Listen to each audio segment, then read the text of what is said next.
Hello. Hello. Welcome. Guys. What if I started the stream today by making a bunch of big red marks on my knee? What if I just fucked up my knee on the start? What if I just started the stream today by just fucking up my knee? Guys, welcome. Hello, welcome to the stream. Hello. Hello. Zebra, thank you for the raid. Oh, we have a notification to play also. Thank you to you can't sneak it past me. You guys might think you're sneaky, but you're not sneaky. You can't sneak it past me. Thank you to hold it right there. You wouldn't drop, couldn't drop. You wouldn't dare. Rinslet for the resub. Big appreciate it. She dropped that like 3 hours ago. She's probably getting ready for bed. Thank you to Rinsla Cube for the resub. There she is. Pop, pop, pop, pop, pop. Guys, welcome to the stream. Zebra, once more. Thank you for the raid. Isaac, Brudge, Will, Idiotness, Isaac again, Sizz, Buddy Bro, and Pixie and Kingo. And you died many times. Hello to you all. Welcome. What do we got here? Sweet Baby Brudge. Do we know this one? Does anybody know it? This was a Pixel recommendation, actually. I've been, listen, I won't say, here's the thing, this stream has never been a one-person effort. Even though I have never repeated a video game franchise for the cozy music at the beginning of the stream. And that is an accomplishment to be lauded and applauded. I was running short the other night, and so I went to some people for ideas. And Pixel recommended this one. This is the Moss Grotto area from Hollow Knight Silksong. A new game, but this is the first area in the game. And I think it was a well-known track. Like, it's just like a track you'd hear in like the first 10 minutes of the game. I didn't feel too bad that like it would be like a spoiler or something, even though that game is new. It's a nice song though. It makes me think a lot of the Green Path area from Hollow Knight 1, which would make sense because it's a similar area. Not entirely convinced Will isn't genetic Adam of this content family. Willa's content is so back. Willa's content, like, has never left since it like, really began. And it really began with Adachi. You want me to? I'm going to trace you guys the lineage of Willa's content, and then we'll get started on the game. It started with Adachi. Specifically, like, in 2020, everybody, all of the friend group, except for me, I'd already played it, all of the friend group played Persona 4. Will got super into the Persona shitpost Reddit, and he started posting all these memes about Adachi. Then we, like, chilled on that for, like, 2 years, kind of. And then somehow Adachi like came back massively in a huge tour de force when we all went to St. Louis a couple years ago. And at that point, a crucial thing happened where we were all hanging out. Will had this top hat and cane that originally belonged to Zebra, but Will somehow wound up getting it. And he was jumping around doing like a saucy little jaunt, and that became Adachi. The top hat and cane became Adachi, and so did Will. Will and Adachi fused together into Swanky Adachi, and that, I think, is really where Will as content began. Will as content started there, I think. It's when Will himself became the meme. And now I don't know what to do. I wish I knew how to quit him. Me on the top of the misty mountain, coming out of the tent and saying, "Brudge, I wish I knew how to quit you." Except we're not in love. But it's Brudgeback Mountain. That's my joke. We're not in love. It's that Will is content. We were married once though, but then we got divorced. Guys, let's see. What else do we have in here?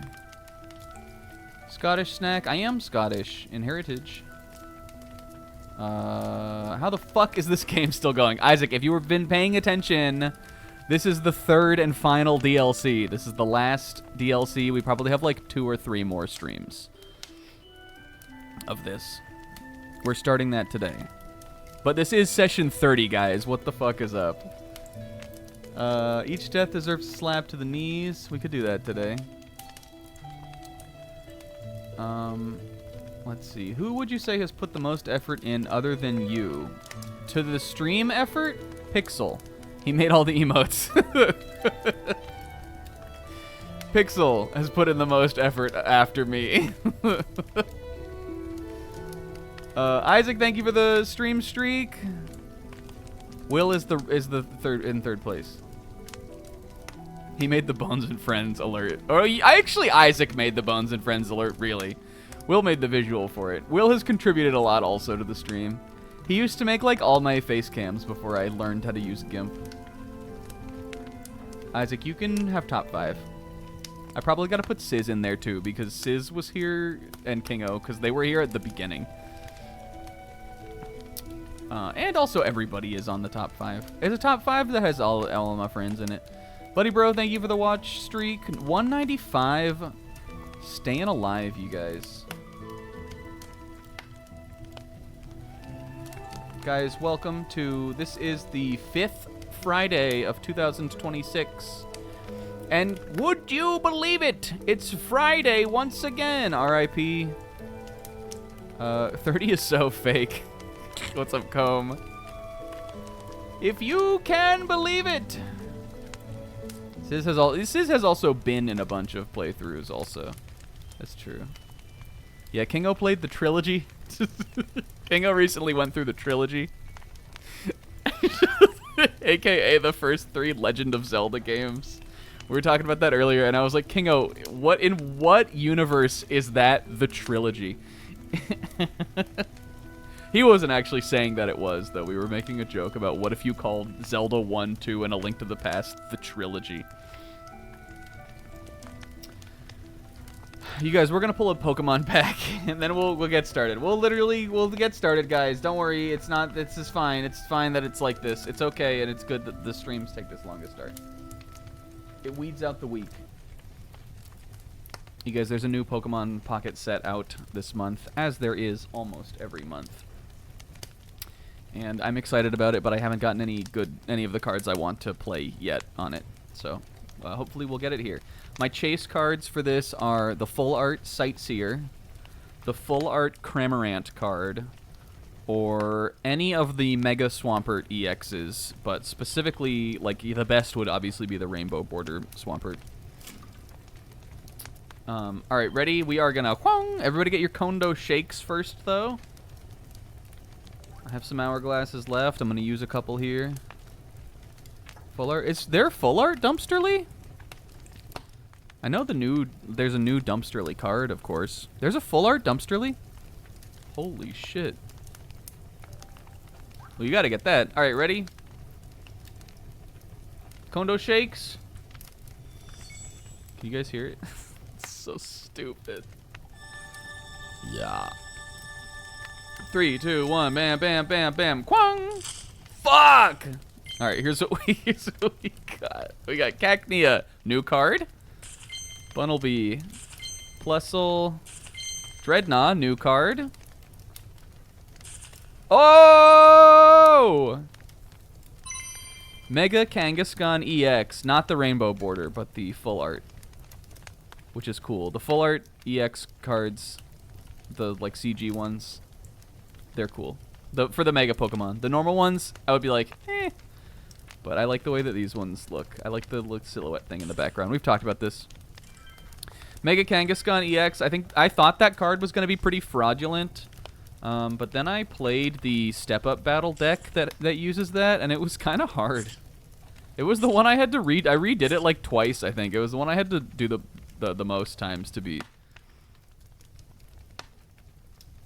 Yeah, it's a little shenasty. If you use red or something with it, you do like a shit ton of damage. And 180 isn't bad for a basic. Plus, you have the new stadium now. I'm sure we'll talk about it. All right, well, that's that. Guys, welcome to Dark Souls 2. 5th Friday of the year. I'm slapping my knee because this is going to be a knee slapper of a stream tonight, you guys. Get excited. Let me fill out my Mega Kangaskhan EX deck. My rental deck. And I gotta redeem my themed collection because I got Kangaskhan and Mousehold. Zebra shared, I think it was Zebra shared me a Mousehold the other day. Was it? Alright. Get out of here, fire. I'm dumping sand on it. Some people might be out here spitting on that thing. Some people might be out here fucking lubing it up. I'm dumping sand on it. Let's get started. Tonight, baby, dim the lights, put the candles on. I'm dumping sand on it.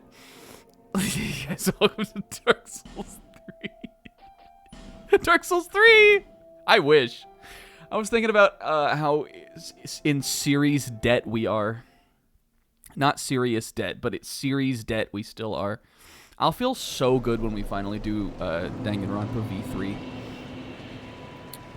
If you're not aware, the 2 series that I have committed to... Well, 3, I guess. The 3 series that I've committed to playing all of the games of on stream are Danganronpa, which we've already played 1 and 2. I think Danganronpa 2, we were just talking about this at Zebras. Danganronpa 2 I would include in the Snack Criterion collection. Danganronpa 1, not necessary. It would be necessary, I guess, to fully understand the plot of Danganronpa 2, but only the stream of that is. But there's that. There's the Halos with Sizz, because what are we, like, why not just do them all? And then there's Dark Souls. And I was thinking about, like, how long this fucking took. Granted, we did have to take,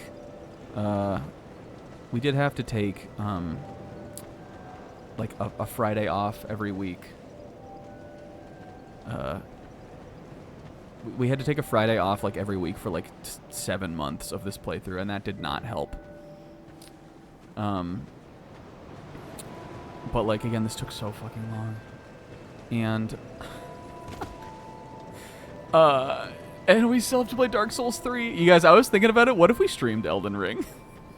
I was thinking about that. I literally was thinking about that today. I was playing Bloodborne, trying to remember not to mess up the buttons tonight on Jarouge. And I was like, what if I streamed Elden Ring? And then I quit after that. What if I got everything out of the way, like every single other game I wanted to play all out of the way, and including Dark Souls 3, and then we streamed Elden Ring and I retired. And I was like 36 or 37. What if we did it?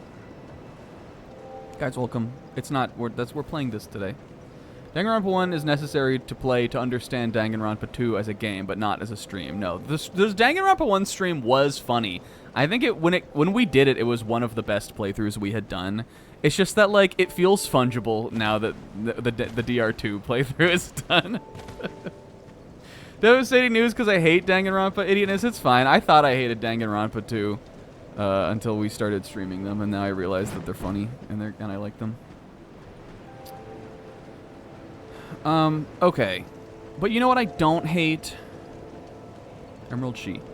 Alright, let's get into it. Guys, we left off last week with a boss. And that was the Smelter Throne. Ultra Despair Girls coming soon, baby. Get excited. Here's how I hope it'll shake. I hope we finish this in like a couple weeks. Jet Force Gemini. Here's what I really, truly hope. I really would love for Jet Force Gemini and this to end in the same week. But I don't think that's going to happen. I think the hands of that game might push it a little bit further. But maybe not. I would love for that to line up that way. And then Sizz and I think... Well, Sizz I feel like hasn't even 100% confirmed or locked this in yet. But I think I would like to do Halo Reach after this. And then after that, we are playing Danganronpa. What's it actually called? Danganronpa Ultra Despair Girls? Is that what it's called? Is it called something else? I don't know. We're playing that on here. Please come. Please show up. I promise you it'll be funny. I feel zero reservation towards playing it, even if it's cringe. Like, you know what? Oh, come on, man. All right, but look at this sword has big ass handle. This kind of sword is for horseback, I believe. I don't know if this is a is it Odachi? Or is that what they call Oda in the One Piece authors comments? Something like that. I don't know if this is one of those, but the ones with the it's pronounced Adachi. The ones with the long handle, they're for horseback combat. Did you know that? Also, did I say hi to Tamal? Hi, Tamal. Yeah, like I think the worst it could be is like boring zebra.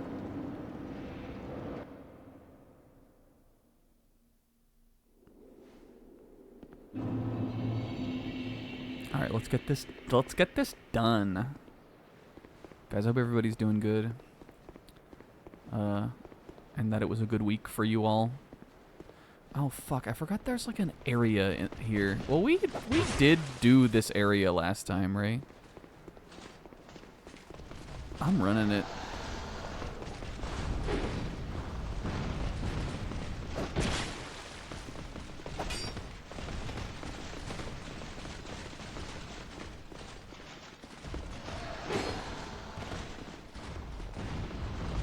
Kodaka poisoning.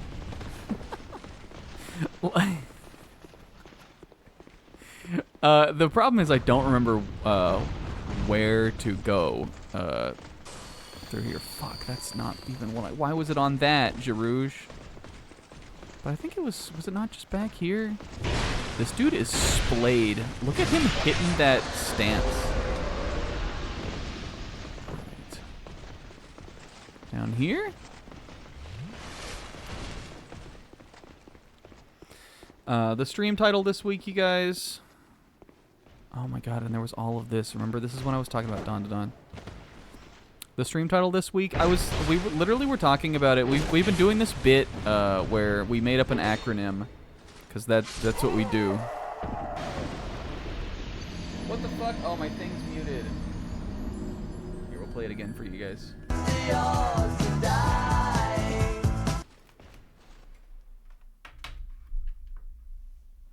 Oh my god, I don't even remember what we were talking about. Oh yeah, we made up this acronym that Sizz could use to remind me of the differences in the buttons on this game versus Bloodborne. And we've been posting it for like a few weeks, ever since we started doing the Bloodborne replay. Which I remember was somewhere in the Sunken King DLC. And it was like brought up again today, and I was like, that is such a good stream title, because it's so confusing if you don't know like what it is. And I was like, how did I not see like what was right in front of me all along? That's the perfect stream title. We're 30 sessions into Jarouge. I'm like, I've gotta be real with you guys. The tank is running low on what I've got left in me for like funny titles for this game. And that one's perfect. Because my favorite kind of stream title, you guys, is the kind that I have to like explain whenever we do the like tier list nights. Which we probably will do as soon as like is convenient after this and Jet Force Gemini are over. That's when I want to do it again.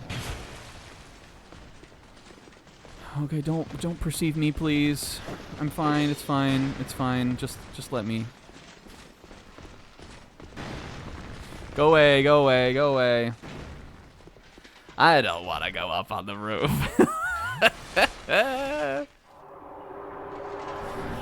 My favorite kinds of stream titles are the ones where it's like, you have to be like, oh, remember this? What the fuck? Let's see if I can still remember what this acronym stood for. I think that's fun. This dude's got jumps. Sir Alone. We've been like seeing his knights and shit around, right?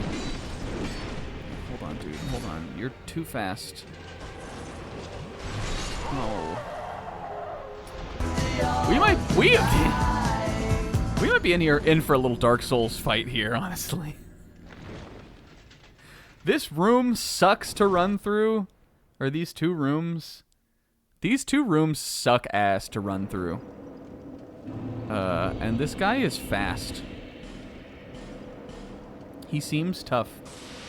I think I'm gonna have to go beautiful human she. She kind of looks like my sister. But yeah, you know. I'm both excited and nervous for life after Girouge, as we've been talking about. But I am excited to see what the last DLC is. Here's the crazy thing is that there's a couple things that I know about this game that we have not seen yet. So I have now like completely eliminated all of them into being in that last DLC pack. I know that there is a like frozen wasteland level, if you can believe that, and I know within it there is an area that the fandom referred to as Horsefuck Valley.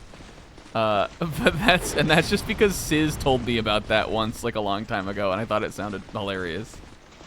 So we have not yet seen Horsefuck Valley, and we also have not seen, I was talking about this a couple weeks ago, we have not seen the area where the guy is disguised as a barrel and then he comes out and attacks you. That was where Dark Souls 2 had Whimsy. There was this Dark Souls 2 discourse all about this area in this game where a guy is a barrel. And I haven't seen that yet, so I gotta assume that must also be in that shit sucks! That must also be in the last DLC. So there's a lot to look forward to, you guys. Get excited. If we ever get there, if we beat this today. Yeah, well, no, that wasn't controversial. It just, like, sparked discussion about the game again. Like, it's just like a cycle with these kind of games. Where you, like, or just like with any game, like, whenever someone talks about the black sheep, then everybody has to jump on and like, give their opinion on it again. Even though this game has been out for, like, I don't know, fucking over 10 years.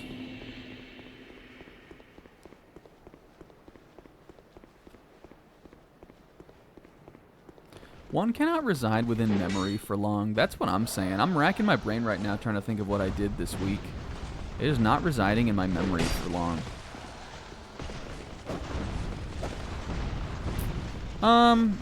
Well, it didn't snow. It's supposed to snow this weekend. My mom is, this weekend going to, see this group of traveling monks. Do we know about this? Who the fuck is that guy? Do I have to respect this area? We might. I might respect it. Do you guys know about this? These monks. There are these, like, monks who I think started in, like, India, maybe, or China. I don't know. And they're, like, walking for peace, like, across the world. And they recently have been in the United States, walking for peace. And they have this little dog also who they met, like, out. He was like a stray dog.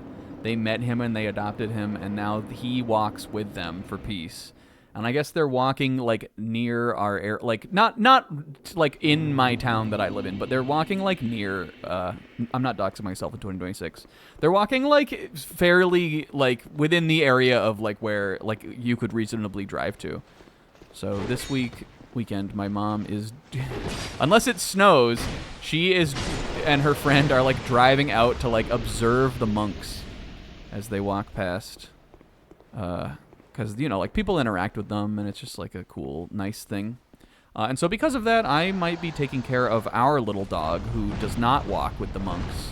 In fact, he walks in his little, his cozy little doggy sweatshirt up and down the street. But he...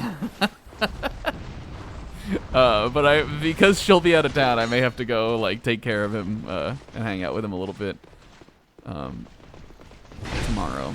So that could be something. Otherwise, guys, I mean, you'll have to like I don't know, you'll have to follow me on social media or follow Pixel or Kinky Enzon or Movember, possibly someone else. But there is more. I think I can say that this is happening at least. There is more Two Favorite Boys content coming soon. Keep an eye out for an announcement for it within this next week. If you don't know what that is, that's the bracket content channel that King Kianzon, King O invented, and Pixel and I are also like the other hosts of. It exists. It was more than a one-off. We've got a lot of things planned. We're doing more. Will it be 6 hours again? I don't think. I imagine no. But every time I say it won't be 6 hours, it ends up being 6 hours anyway. So I think it'll be shorter than the last one at least. That doesn't mean it'll be short though. I'm shielding on this one. Okay, I gotta get used to playing this and not Bloodborne. You're so much slower in this game, and this guy seems kind of fast. That could be a good move. Roll him into that.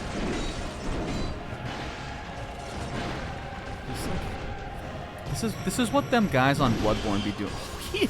I fought a guy like this on that game. He has sword beams. This is sick.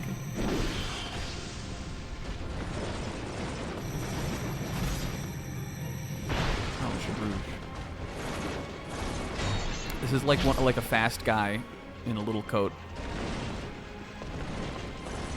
But we'll get it. It didn't come right.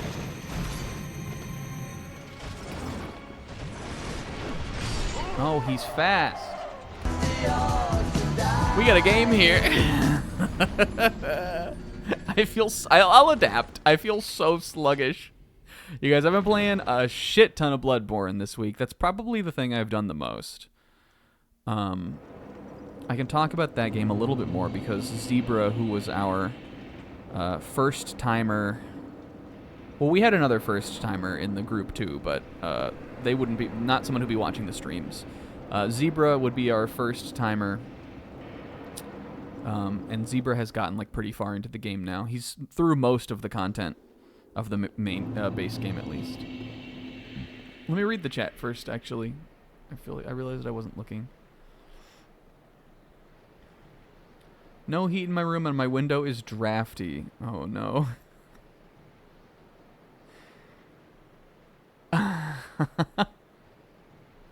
Yeah, my Stina room, there's no fan in here. It's like the one room in my apartment that doesn't have a fan.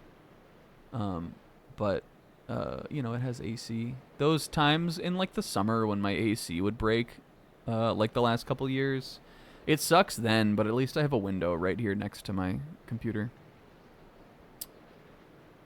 I have always been a fan. I have always been a proponent of suffering for one's art, and I never turn the fan on or like turn something on that I know is going to be noisy when I do streams. But I know for some people it's unavoidable. Like if you live in an older house or something that like doesn't have like great, you know, AC like that, and you rely on your fan, then I get that too. Yeah, the Pokemon one was like 9 hours. It was like a whole day. I think it could be 6. I think this one will be longer, but I think this will be shorter. Go, what? Longer than 6 hours, but not as long as the Indigo 9. No, yeah, I agree. Yeah, sometimes you gotta sweat it out. But yes, I've been playing a lot of that. Again, the rolling in this right now, and especially taking that that little roll chip, is really throwing me off. I'm gonna have to practice on these guys, I think, because they're also fairly fast. I'm not sure what to do about this boss though, other than like run in and be a little more aggressive. This is something I've noticed about myself. Specifically playing this but mostly replaying Bloodborne, is that I know Sizz always says his like least favorite type of Souls boss are the big flailing like hitbox guys, and like I get that, but I think my least favorite type of Souls boss or enemy are the ones that run in for an attack, and then if you're using a slow weapon, jump back out before you have a chance to swing at them. Those, there are some of those in Bloodborne. There are a couple of those in this game, including this guy seems to be like that. And that shit pisses me off. The ones that stay in and do like a 7-attack combo string, fine. I'll simply learn the timing and avoid all of them. But if you run in and do like a big attack and then jump back out, I'm like, what do you want me to do against you? I think just because in general I'm a very reactive player, and I want to learn like where I need to stand or how I need to roll so that I can get the like counter hit, right? I can catch them on, they whiff, and then I punish them for it. That's how I like to play. And so, like, for instance, in Bloodborne, and this, like, I like this boss, but, like, this is the first one in that game that's like that. The Blood-Starved Beast is a boss who, like, I think it seems to be programmed to jump all the way away from you, like, to the other side of the screen when you get one hit in on them. And so if you're playing, like, a slow weapon, it's just, like, so time-consuming and aggravating to like fight them that way, because it just feels like I'm taking a little bit of chip damage off of them each time. But here we are with a full health bar and only one Estus chug used. Oh yeah, I forgot we have another fucking room. Yeah, jump backer. Ornstein is like that. But however, Sizz, if you'll recall, Ornstein, I discovered, was actually safe on trade on a number of his moves. And that's why. Oh, when we fought Ornstein and Smo, I beat Ornstein first. And my solution to Ornstein was just to do a big wind-up move and tank his damage. He's that playstyle, and that's what I figured out as a counter to him. But like, you know, it's just like, I think another thing is that the more, sometimes in some of these bosses, the more space you have, like the more space you've given them, the more anxiety that creates sometimes too. Is something I've noticed for me specifically. It's just been interesting to be playing, like, nothing but Souls lately, because I've been, like, noticing all those things. Who was the most long-winded last time, and would you consider a penalty game? Do we mean, like, a penalty for the most long-winded? Who was the most long-winded? It definitely wasn't Pixel. No shade, obviously. I feel like it was probably Kingo or myself. We both have thoughts. If you've watched this stream, like even one session ever of this, you'll know that I am long-winded. My problem, and listen, I know I have this problem. It's not something I'm not aware of. My problem is that I'll have a main idea or topic that I want to say, but then in the middle I will like understand I will have a new revelation about like what I was saying, and because of that I'll jump into something else, and then I'll have to finish that thought, and then I will finish my original thought. It's like how old people talk, except I'm only sort of old. That's my problem. But honestly, in the Pokemon thing, I don't think any of us talked like that much. individually. We all just talked a lot together. It was the classic thing of like when you and I mean, like, I think to some degree we knew this would happen, but to some degree we didn't. It's the classic thing of like when you've started a project or like a stream or something like that. Everybody is like really like has thought about what they wanted to say and is like, you know, it's maybe awkward for like the first one or two like entries, but then everyone starts to get talking, and then you get like enthusiastic about it because it's the beginning. So like. You like really want to say things, and then you look down and it's been like 2 hours and you're like, oh, we've only talked about 10 episodes.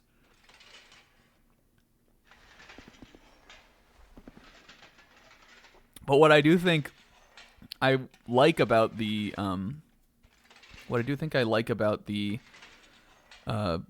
Indigo League bracket was that I don't think usually when that happens, you're like, oh shit, we got to speed this up at a certain point, and then you like skip past the back half of it, and I think that is like not cool. Like if you're gonna be enthusiastically yappy about something, I think you should be enthusiastically yappy about it the whole way through. And I think we were. I don't think it ever felt like we like lost the wind in our sails. And so I like about it. K-Man finished a 13-hour shift. That's horrifying. I'm glad you're alive, K-Man. I'm sorry to hear that. I hope it was productive at least. I hope some good came out of it.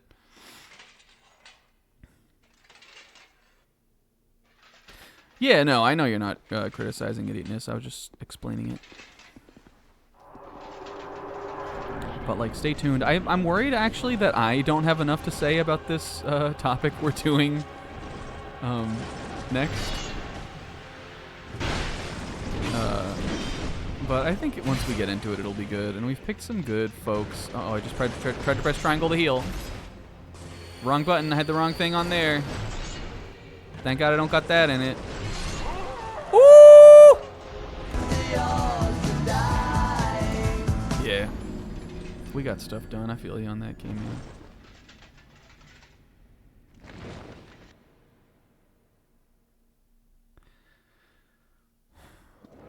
Yeah, I mean, once we knew, and I think people who got how we were gonna be doing it also must have known too. That like once the first round was over, then it was very decisive.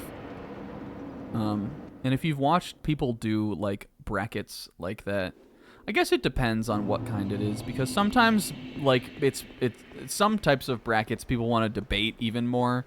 So, like, once it gets down to the end, that's when shit really starts coming out. But because ours was, like, the Pokemon one, at least, was sort of, like, a nostalgic, like, wax... It was... Part of it was, like, waxing nostalgically about the show. I knew that was going to take the most time.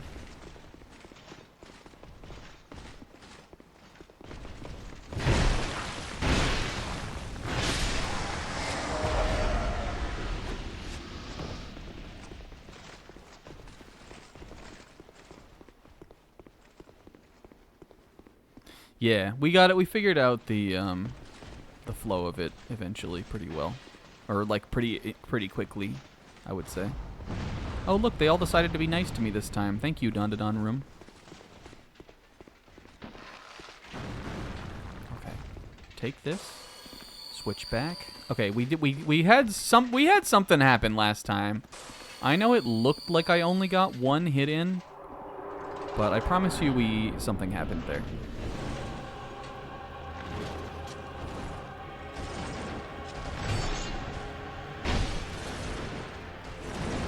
I'm gonna lock in though. I'm going focus up, gamer down right away. And also.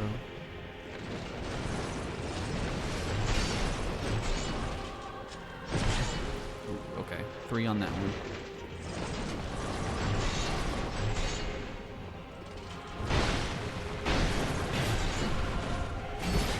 Woo!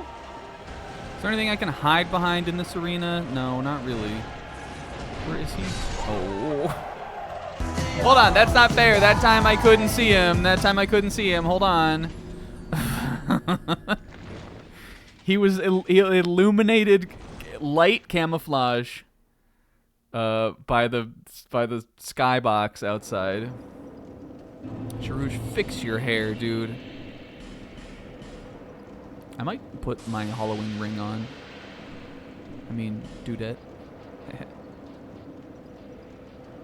What can I get rid of? We probably want steel protection. Probably want all of this. This I can get rid of for now. I'm gonna put the, like, if you're gonna be running attempts on a guy like this, which we haven't had to do super often in this playthrough. Oh, where is it? I know what it looks like, this one. We'll put this ring on. She is beautiful.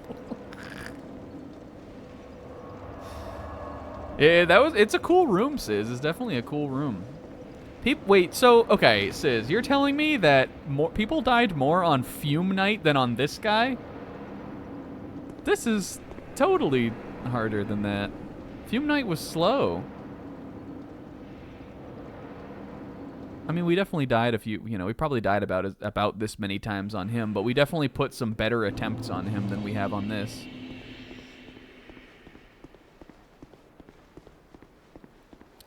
I'm down to do the Orange Islands bracket, honestly, buddy bro. I like that season. I think those episodes, a lot of those episodes are fun and unique, definitely. I mean, obviously, like, it would make sense that would be the one I would be next most enthusiastic to do, because it's the next oldest one after the one we already did.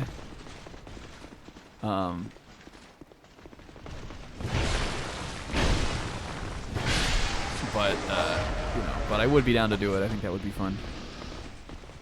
People couldn't see his crazy hitbox. So gamers, when Dark Souls 2 came out, gamer eyes had not yet adapted to being able to see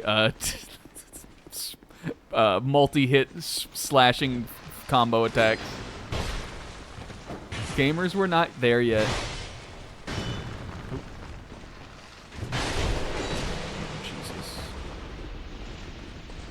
60 FPS didn't exist. I kind of basically didn't.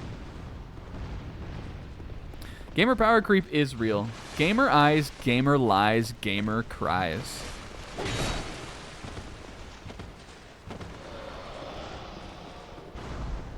Miyazaki's lies realize gamer eyes. I watched a not long. I watched a video this week that I quite liked. It was from about a year ago. I guess it was some drama in the Souls community, but I'm not really within the Souls community, so I didn't really know that much about it. But I watched this video calling out why Joseph Anderson sucks. Joseph Anderson, the game critic. Sort of intellectual design guy. He's popular on YouTube. And it was through the lens of a critique of his Elden Ring, I think specifically Shadow of the Erd Tree video. And it was a good video. As someone who's not really a Joseph Anderson fan. It was about, like, it was really the thesis of the video was about how, yes, opinions on art are subjective in all cases, which is something I also deeply believe in, and something Joseph Anderson says he believes in. But if opinions on video games are all wholly subjective, then you can't prove them irrefutably. Joseph. That was sort of what the... Joseph, if you're gonna say you can't get mad at me because all video game opinions are subjective, you cannot also say I can prove my opinion. Or be a dick to your fans. No, you didn't. And he was right. Fuck this game. That was crazy. But it was that was that like weird grab shenanigans that we've been dealing with all game. No, better that time. We did better that time.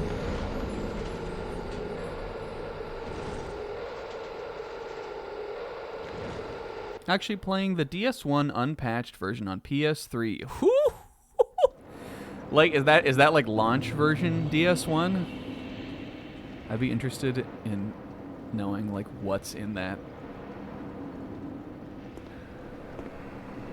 The game didn't cheat you, it just didn't portray the events fairly. What's up, K-Man? Yeah, the slurp is one of my shortcomings with these games is slurping when I need it, not when I can get it, kind of. I was just dealing with that today on the Bloodborne replay. If it was 10 o'clock, would you eat dinner or just go to bed? I've been in both. I've been in both places. I've been behind the wheel of both cars. I do sometimes eat late. I don't eat late as late as Brudge. Sometimes, I know Brudge is like an hour ahead of us, or behind us, on the East Coast here. Sometimes Will be like, alright, I'll be back, I'm going to dinner with my family, and it'll be like 11 p.m. Like, Will, where's open? Will be like, I'm going to dinner, and it'll be like, swear it'll be like pushing 11. So usually I don't eat that late. But some days if I'm like really locked in on something, like I know you were today with a 13-hour work shift came in, and it's like 10, I'll be like, yeah, you know, I'm hungry. If I'm hungry, I will eat.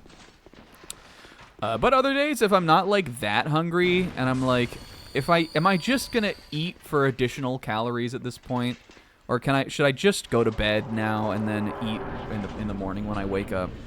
Then I've done that too. Some days it's not worth it. Alright, we're getting some shit done here.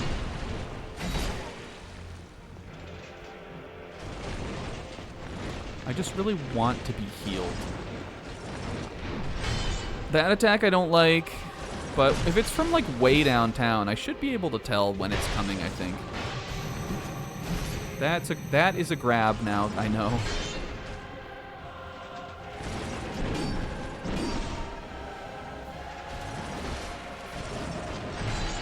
Ooh. Oh, nuts. The thing that is messing me up, specifically Bloodborne to this, is I'm so used to my weapon on that game, that I'm used to like the buttons I need to press to do the things that are good on my weapon. And the buttons that the button that's good on my weapon in that game is not the button that's good on this weapon in this game. And that is messing me up. On Bloodborne, I'm playing Logarius's Wheel. On the tricked version of Logarius's Wheel, the best attack for like just some quick damage is roll into R1. And on this game, roll into R1 is just not it. It's decent with one-handing, but with two-handing, it's like a good hitbox, but it's so slow.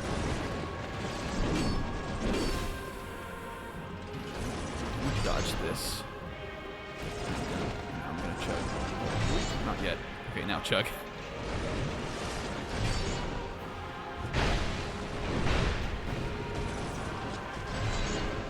We're getting better, we're getting better. That hit me, I don't like that. Ouch! That was too early. Ah, nuts. Woo!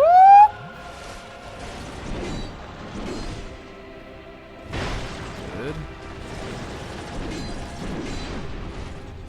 It's just more turn-based than the other game I'm playing right now. That's the only difference. It's just a little more turn-based. His turn, then my turn. Ah! Listen, man, you can't be doing that shit I haven't seen before. You can't be doing that shit. Okay, are we... I'm so far back, I might have... And he knew it! And he called it! Alright, I think if we're gonna heal... If he's that far away and we're gonna heal, I'm gonna do it after I roll past that gap closer move. I think that one felt productive though. That gap closer is so fast that even I think if we were on two completely different sides of the room, he would close the gap and hit me before my chug went off. Let's see, what are we talking about now? Did we say I'm the Shinpachi? Oh, right, this is the Joseph thing. Eating dinner's way past 10. I mean, I do eat some late dinners sometimes. I don't know, if you're hungry, K-Man, I would eat. But if you're like, I could cut it today, then I don't think it's the end of the world.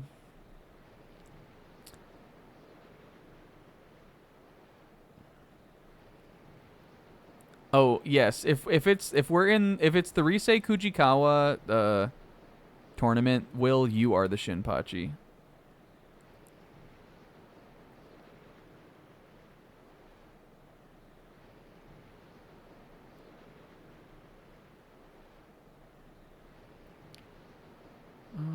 Worried my internet has somehow regressed. That's no good. If Joseph is Takachin, who's Takatin? I don't know, Adachi.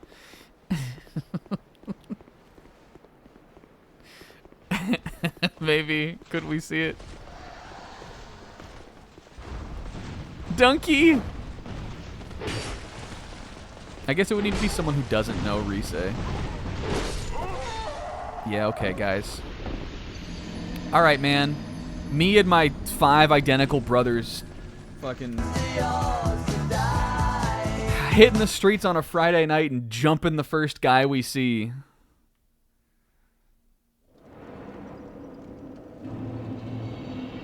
Yeah, that was this casting couch moment. I don't want that for Femme Rouge. I might have said I was doing a satirical sexist Oda impression the whole time we were going to be playing as Femme Rouge, but listen. It was a joke. It was specifically about the SBS. If you don't read the SBS, then you don't get it. Except weirdly, I have been seeing that stuff going around lately. Going around really because of like the JJK Oda glazing thing, which is kind of funny. But at the same time, I kind of think like you don't understand the extent to which it goes, I think, or you don't get to like make jokes about it unless you're current on One Piece. That's my 2 cents on the matter.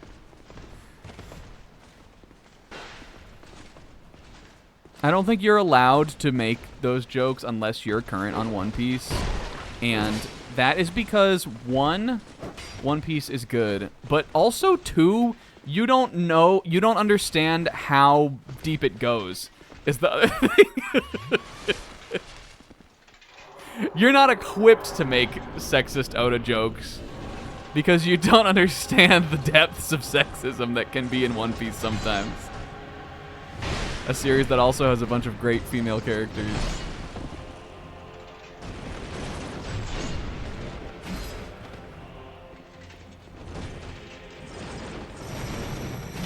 But is also like that sometimes, regrettably.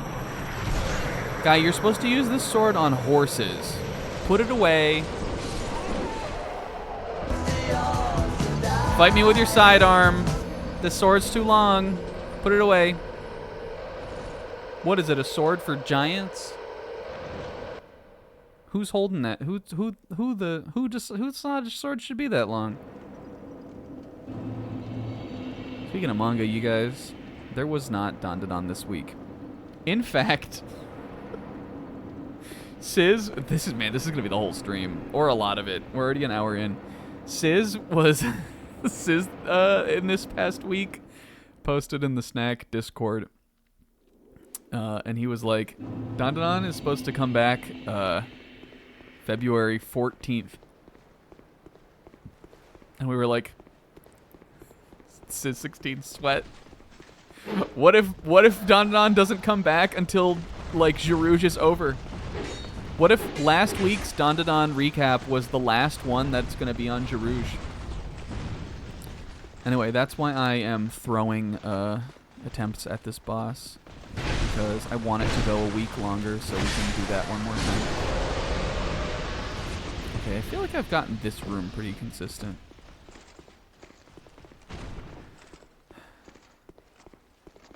I wonder if Oda regrets Fishman Island era Sanji. I don't think he would like say so, but I do think he has sort of, in his own way, I think that Oda has sort of internally taken some feedback from the way he sort of became known for characterizing certain characters and has adapted since then. And I don't mean to say that, like, you know, he's like free of criticism as an author now. No author is. But I do think that in some regards he has improved at handling those you know, female characters, or, you know, handling just that kind of shonen-y pervy stuff you know, in the last maybe 5-ish years or so.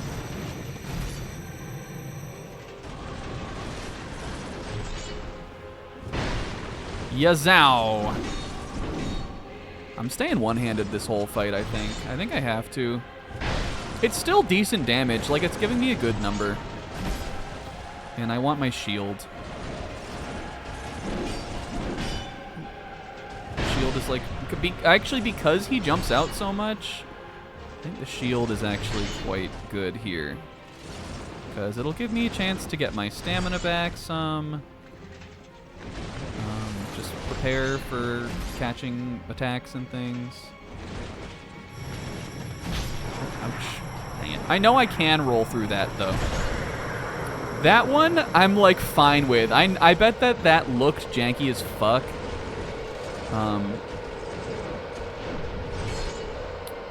But it's just because the animation on that attack is weird.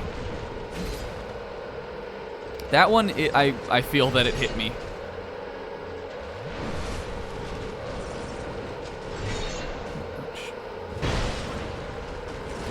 Give a little, take a little. Did so much damage. So I guess I'm seeing that when, alright, that's it.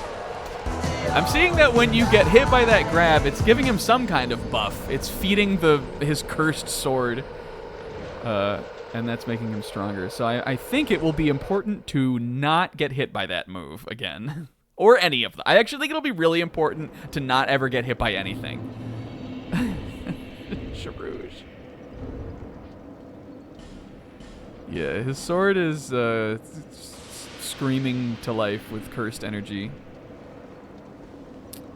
I think I want to dodge to the side on that move. Yeah, this is another thing I found playing a lot of Bloodborne also lately. Is that my preference is to dodge backwards. And I like really have to catch myself on the moves that need to be side dodged.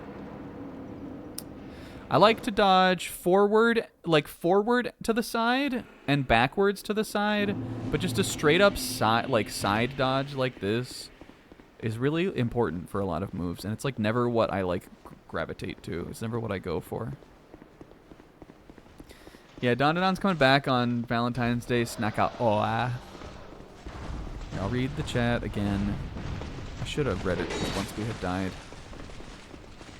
It's just like I would love to continue reading it when I'm running through here, but you have to like lock in on this stupid area. Oh, he's gone! Hooray!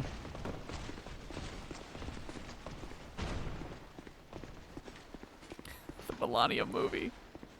Is that what this is, Isaac? I'll look at it in a second. Who do you think's going to see the Melania movie? Realistic answers. You can't just say like Republicans. Because I don't think they are. Who's going? Totally dead here. That was a Girouge's folly. You don't fall down there. You die if you fall down there. Do you think if he could do it all again, he'd forego SBS? Are we talking about Oda? No, never. I think he loves the SBS. Are you kidding? These days, he, like, tells the story through it, kind of.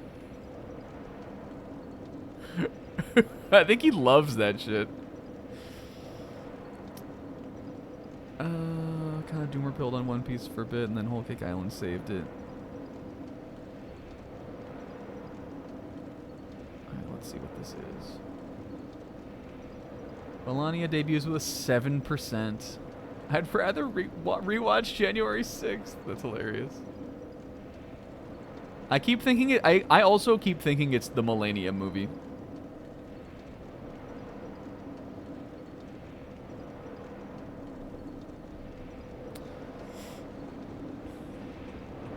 All right. I think for the chugs here, we honestly want to chug close. Chug when I'm like behind him. Oh, the Melia movie. That would be wonder for her.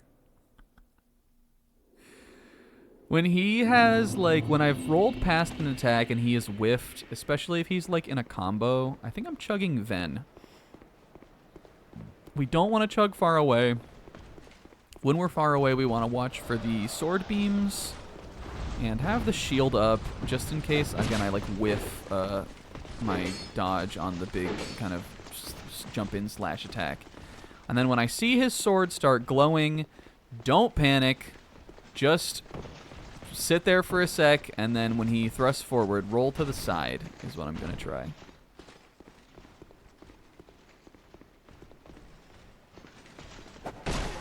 Ouch.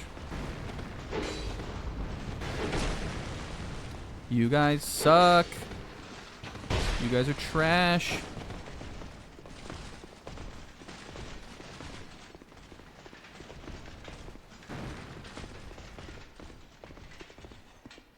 Do they follow me?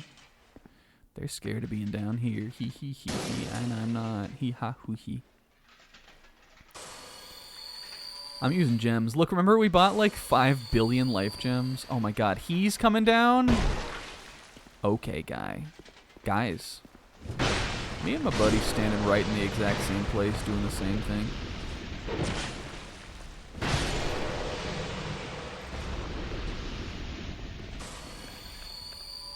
I'm excited to rank the bosses for this game also, which is something we'll do on the tier list night, I think.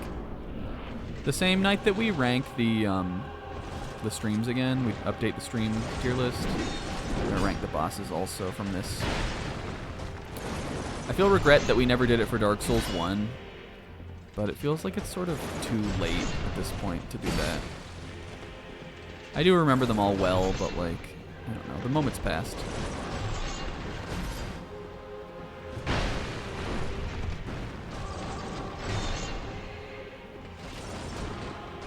He's been practicing those sit-ups, I guess. Not like sit-ups, like crunches, but like sit-ups, like he's been practicing the speed at which you can sit up from being happy sauce. I guess we could just roll back and roll out on that one.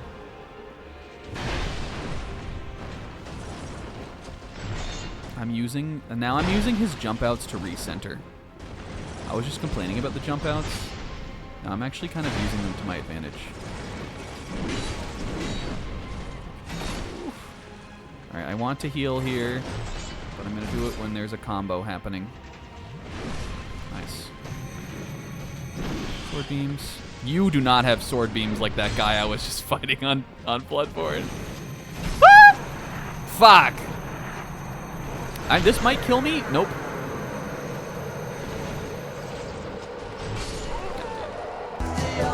That was a panic roll. Yeah, Will is casting the live-action Xenoblade movie.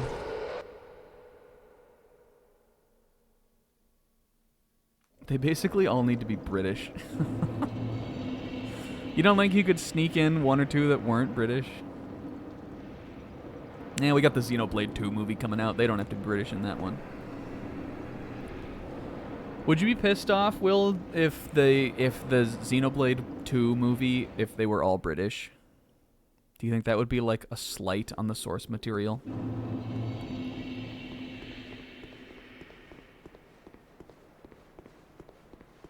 kind of think it would be.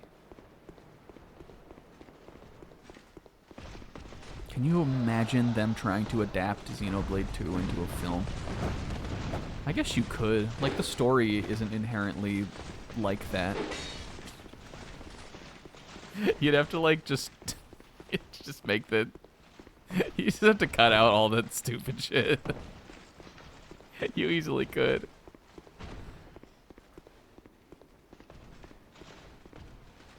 Speaking of British actors doing dubious American accents, been back on the 100 line. Played that recently. I just got like a couple more endings. I was playing it the other night. Not that I ever like put that down really. I took some breaks on it for a little bit because I was not feeling like burnt out, but it's just like a game that's that long. I just was feeling fatigued. This guy is ambitious. He's also like shooting lances at me. Oh. He's shooting those great arrows. Heavy bolts. Can you stop? Can you fuck off? That's not coming down in here, right? No, it sure is. Oh, this is bullshit. I'm not going up there. Gonna chug again and not get hit. I'm gonna serpentine a little here. I'm going in. Okay. This is a lock. I can talk about so many things once we're done locking in on this. Oops. Oh, whoops.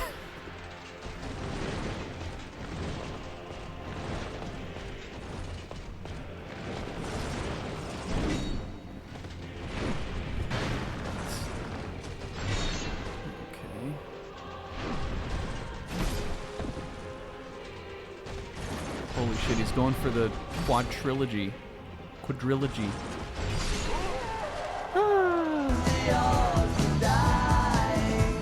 That one didn't feel right. You know how sometimes it just doesn't feel right? Sometimes you do an attempt and you're like, to this one, I say. I need a fresh start. Yeah. I mean, we had that last, not this last attempt, but the one before that. That was a good attempt. It just feels like once you get hit, especially by like a combo, the stamina economy is hard to catch back up to. Just, I think, is sort of the nature with a boss that, for at least for this game, is relatively fast.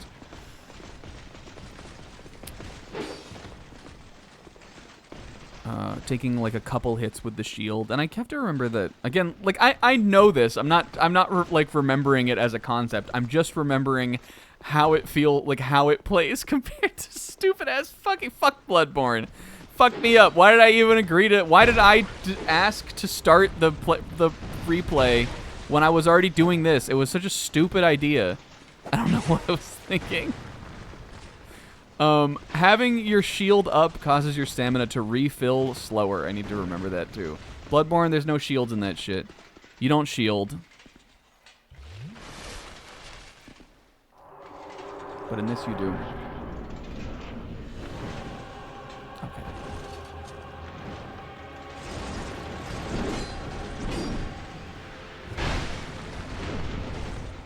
No, shouldn't have rolled.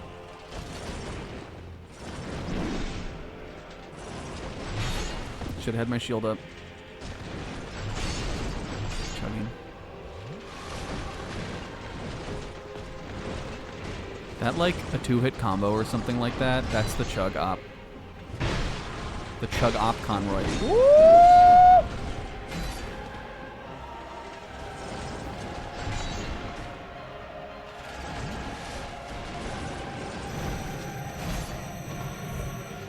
It was not safe, but it worked out.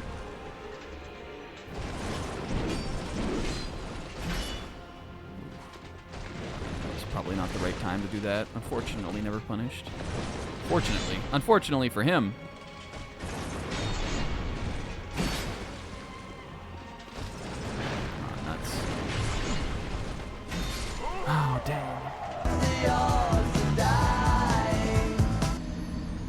Listen, it's the TLC. We haven't, I would say, personally, I would say we have not had a fight like this at all this game. It's the DLC. You gotta stick some hard shit in there. Not yet in Dark Souls 2 have we had a fight like this. But if we wanted to look back on the memories of Gerouge, the bosses that were difficult for me, I can remember them off the top of my head.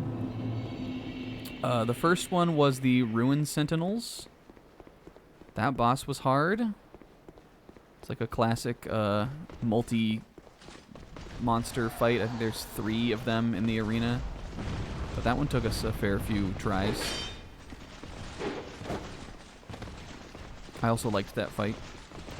Duke's Dear Freya, that was maybe partially the fault of we were running the single-handed Gurm axe for like the first time, and we decided to fight this boss with it, and it just like wasn't doing super good damage, or like just like it was not a very good fight for that weapon.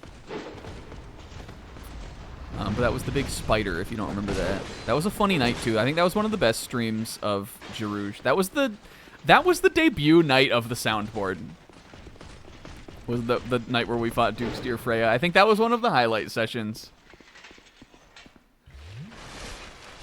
Will cooked the positive boss while I was doing that fight.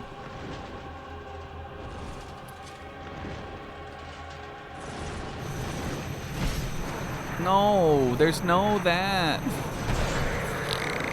I wish you just didn't have that move. It must just be like a damage buff or something. Red sword.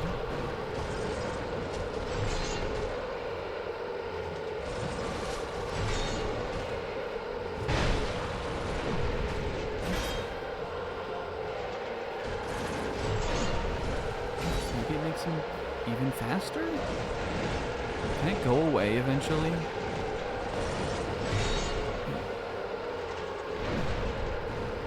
He's gonna do this shit again. No! I see that huge jump out, and that is always like my instinct to be like, heal! It's not enough time. Now, what is this one, Pixel? Oh, Rishi Lobster? Aw. I liked it. Anyway, Ruined Sentinels. Should we do a chopped run? I wish I could see like what Femme Gerouge looked like with this hair, but not Gaunt. I wish I could see her in all of her molding glory. I'm doing a chopped run. We've like never ever done this, but I don't want to run out of human effigies. And my health is still high. It's not like it's, you know, it's not like it's gonna make a huge difference. After Freya, it was like we were breezing through the game after that. Cause we did. Oh, no, we weren't. Then there was there was the whole fire area, and all of the bosses in that area were easy. Smelter Demon was easy. The Old King was easy. The Rotten's not in that area though. The Rotten was easy too. That's in a different area. Actually, I don't remember what order we did those in. But all of those bosses. And then when we got to the Earthen Peak... No, that's before the fire area. Never mind. When we got to the Earthen Peak, that, like, Lamia Queen lady or whatever her name is, she was hard. We fought that boss the gamer way. And then literally none of them were hard until today. They were all easy until today. All of the knights were jobbers. Looking Glass Knight gave it like a real effort, but even he like, no! Instantly! Okay, he's learned now, clearly.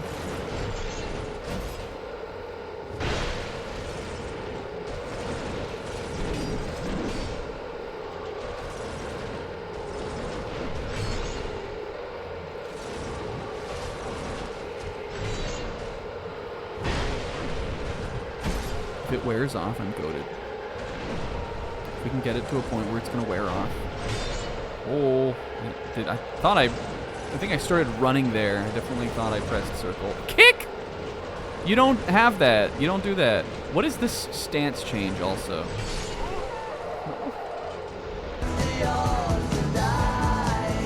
I'm not sure what he is like beginning to do when he like moves his sword to that lower stance, because it doesn't seem like his actions are that different. Maybe that's when he can shoot the like sword beams, or maybe that's the other way around.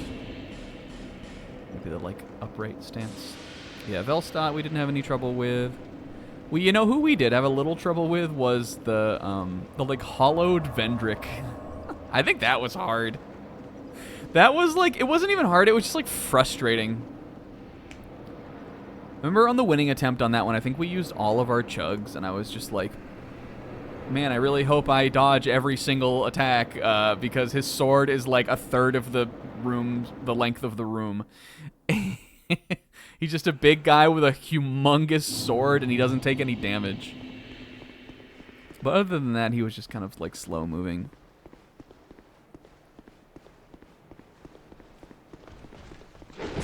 And then this guy. So, you know, I was worried that all of the bosses were going to be like way too easy on this, but there's been some good ones.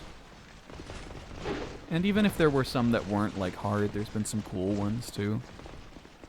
Do you remember the like skeleton like gladiator chariot thing? That was a cool boss. I was a fan of that one. There was the skeleton lords. I remember Zebra mentioning that one like woke him up from being asleep.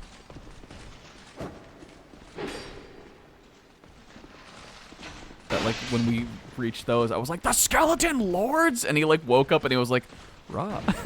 I remember him saying that. I think the tier list will be fun. I love a suite of bosses, as long as they're like good bosses. They're all the same, like, or they're just like variations on the same kind of thing. Boo.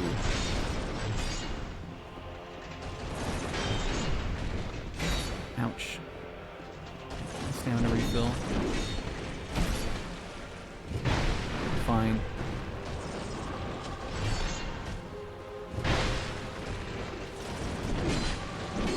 Heal.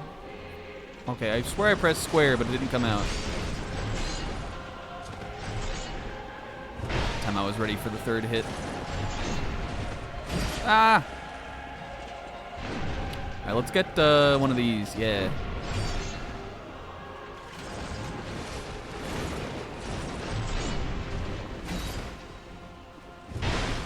I'm getting into it now. Ah! That move is scary. I don't like grabs. I don't like getting grabbed. And I don't like fast grabs the most of all. Scarecrow. I hate it. I think I hated your moveset most of all, Scarecrow.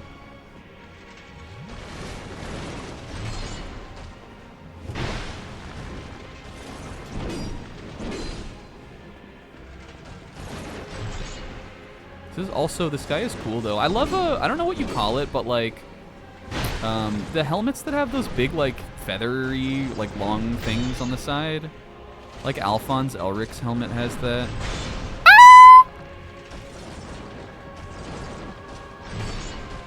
And this guy, that's such a badass looking like design element for like an armor.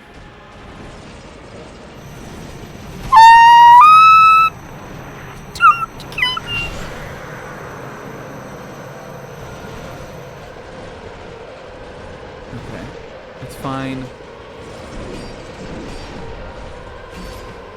Chug. He can't recover from that like that. Oh! I got my shield up in time.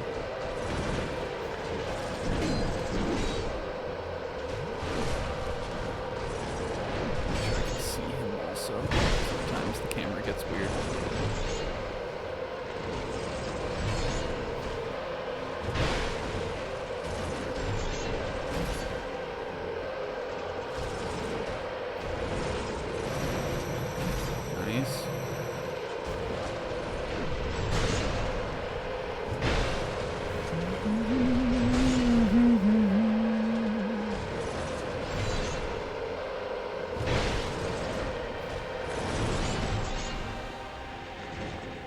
is over. First time we've ever seen that. Feeling accomplished.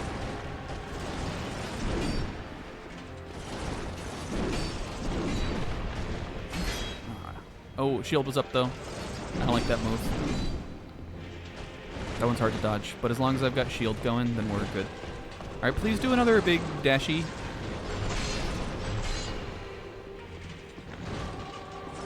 Let's get some dashies.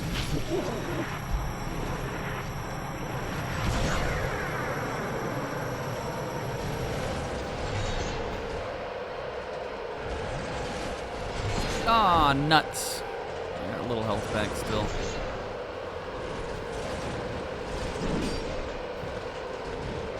I want to see a combo. I think I can heal off that. I think I'm safe. I wasn't safe! Ah! That was a good attempt, though. I'm feeling it now, baby. The juices are flowing. My blood is in my veins instead of in my... somewhere else. If the Lies of P studio did another game, but with Wizard of Oz as the inspo, I think that would rule. Isn't that, I mean, like, no spoilers or anything, but isn't that possibly coming? If that studio makes another game? I've heard some things. Did you play that game, Sis?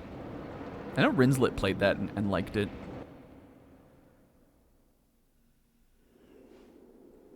I think there's a little bit of a rumor mill, or there are some rumors around the grapevine that may be what the sequel to Lies of P is, which I also think would own, as I myself am a massive fan of the Wizard of Oz lore and universe. My mom used to read me the books.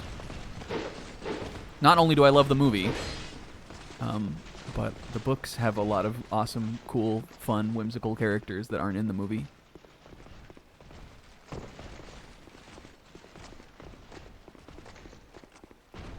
And did you guys know that the Wizard... There's like 20 Wizard of Oz books. L. Frank Baum wrote like 15 of them himself, and then his kids wrote an additional 20 books or something. Maybe it wasn't that many, but that universe and mythos continued after the original author's death. Is there 21? Thank God there aren't that many. There's a lot of them though. There's a lot of Wizard of Oz. It's a whole mythos.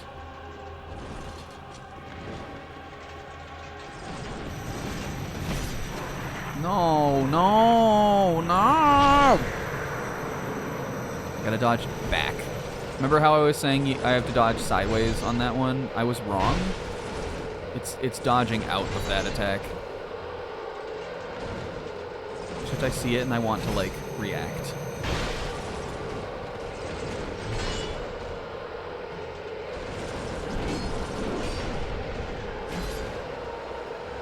Probably not safe to chug, but I did it anyway, and I got punished for it anyway. Probably not safe to chug, but I did it anyway, and I got punished for it anyway. Asked GPT if difficult video games are like edging, and it basically agreed. Both difficult video games and edging involve a level of challenge and skill, leading to rewarding experiences. True! Hell yeah, brother! I think edging requires way more self-control and fucking accountability than hard video games.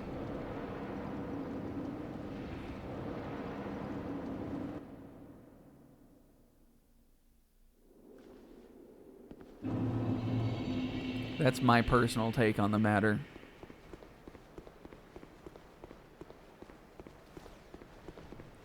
But I guess the elitists would probably say get good.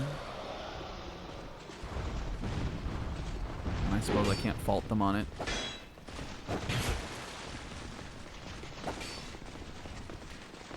Well, that's enough internet for one night, I suppose. Are you getting IMP, Pixel? Night Pixie.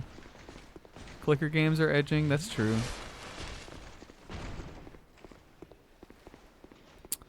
See, I don't want to talk about my snack things that I like to talk about. Because I know we're going to get to the boss, and then I'm going to want to, lock in. But we'll just do it on this attempt. Don't worry, it'll be fine. We'll do it on this one. I guarantee it.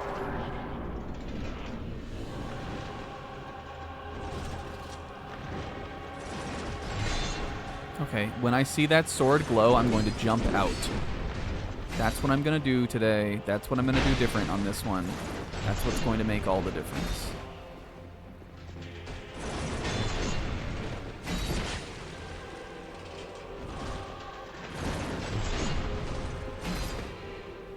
Don't heal yet. Heal now. No. That would have been maybe good to heal. I'm doing it. Whatever, man. I got a little HP back. It's profit heal. No! What did he do? What did he do? Jarouche! What did he even do there? Oh, I'm alive! Take that one back! No art of dying!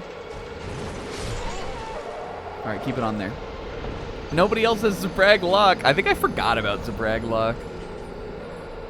I guess I should enable it. Zebra just has so many emotes. I do like that one, though. Jarouche saw his death, her death. Brume Tower. Brume. Okay, goal for tonight, beat this. Man, we had that one attempt was like so good.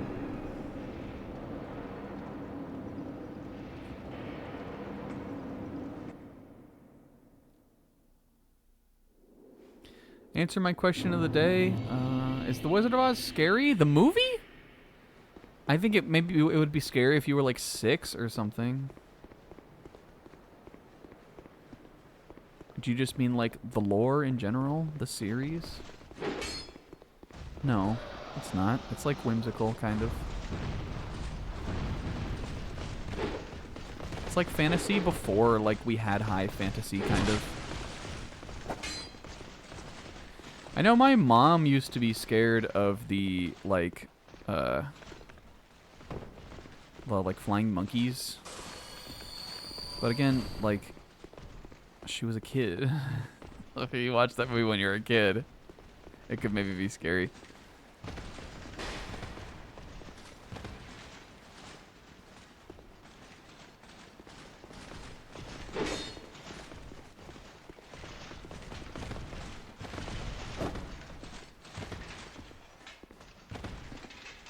Fucked up shit does happen in the movie. I just wouldn't describe it as scary.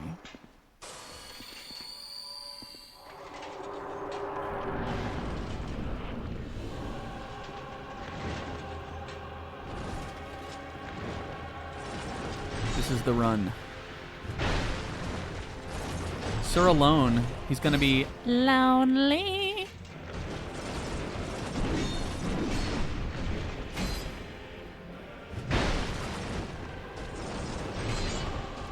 When I was visiting my buddies last week, we were talking about just like reminiscing about old times. And there was a time when on the bus to middle school, one of the kids who went to our middle school who rode the bus with us, he wasn't really our friend. He kind of was annoying, but like, you know, I didn't hate him really. His name was Bladen. He had a seizure on the bus, which like, he was fine. It sounds scary, but like, he was okay. Bladen had a seizure on the bus, and we were just like talking about it. And we were like, remember that time Bladen had a seizure? And then we were all like, yeah. And then the thing we all remembered is that one of the girls who was like, I guess like kind of friends with him, when they were like, the hospital came to like take him off the bus, she kept insisting that she go with him to the hospital. And we all like remembered that. All of us remembered that, and like that being a funny element of it. Yeah, it was Nagito-esque. And then the other thing we remembered, my buddy Austin brought this up. He was like, you remember that Akon song, that like lonely Akon song was also playing? And I was like, Austin, who would ever remember that but you? And he was like, yeah, it was though. And I was like, imagine having a seizure on the bus and the song that's playing is fucking Lonely, I miss still lonely. That song was so fucking annoying. But that was radio, the like soul, hip hop and R&B station we used to listen to on the middle school bus radio went hard as fuck. That was the station we listened to. For all like 2 years, I went to that middle school before I moved, and I still love a bunch of songs that were like on those channels at that time.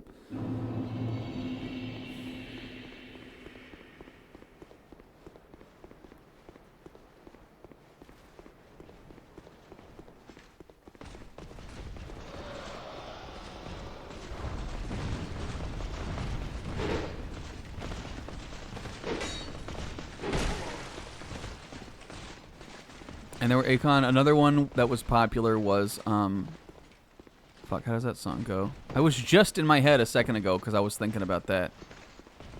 Oh, it was, what the hell is that song called? Was it like Survivor or something? I'm not talking about like Destiny's Child. The one that the Akon and Young Jeezy, and it was like, if you're looking for me, I'll be on the dock, and I think I possibly not now. I'm a soul survivor. You remember that song? Do you remember that song? That song was hella popular on the bus. Grill was popular. This is when I was in middle school, Will, so don't worry, you were 4. It's okay that you don't know these songs. Usher, Let It Burn, obviously. Mariah Carey, We Belong Together was out then, and I loved that song.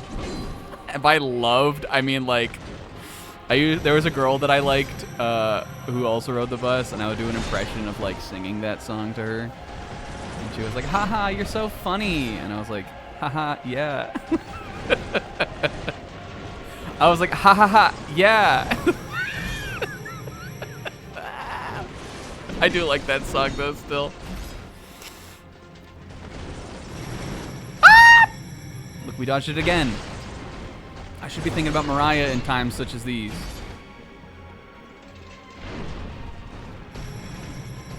Yo, he's doing the beams now. He's getting a little scared of me now. I guarantee it. What is he doing this attempt? He's like, oh dang, I should use more of my kit.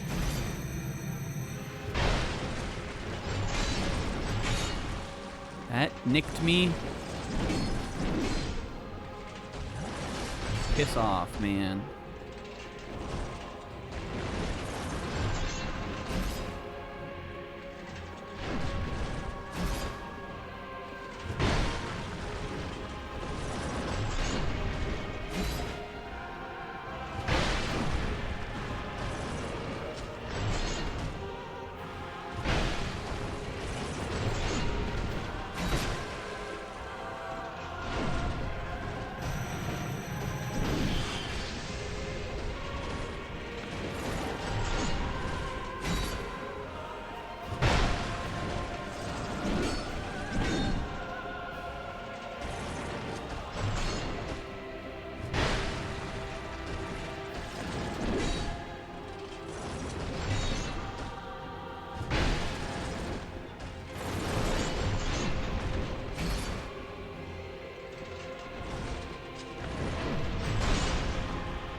You are not Artorias.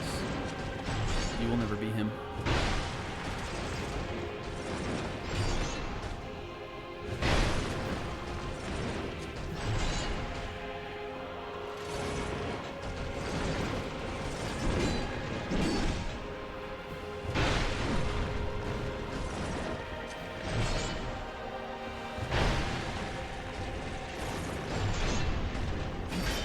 Woo!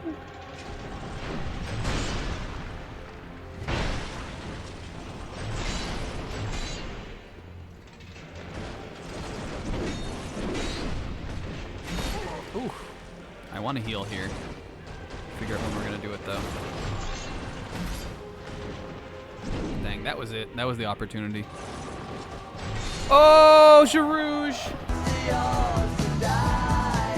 I felt it on that one. Well, like, I felt like that was good, but then, like, I felt it slip right there. I was like, oh.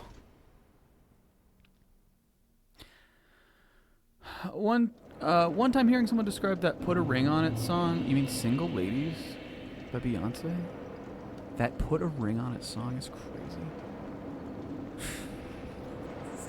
No shade to Kingo, but like, Kingo, that's crazy. Single Ladies by Beyonce. What else do we got on here?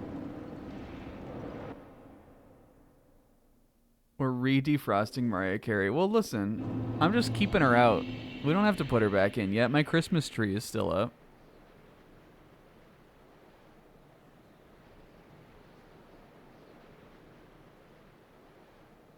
That song came out, I think it would have been out when you were in high school, too. Single Ladies, I remember being like probably 9th or 10th grade for me. I'm going to go ahead and make the call that it was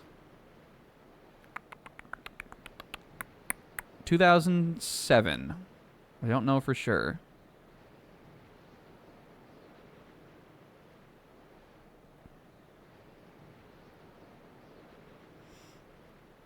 Fact check, 2008. Damn it.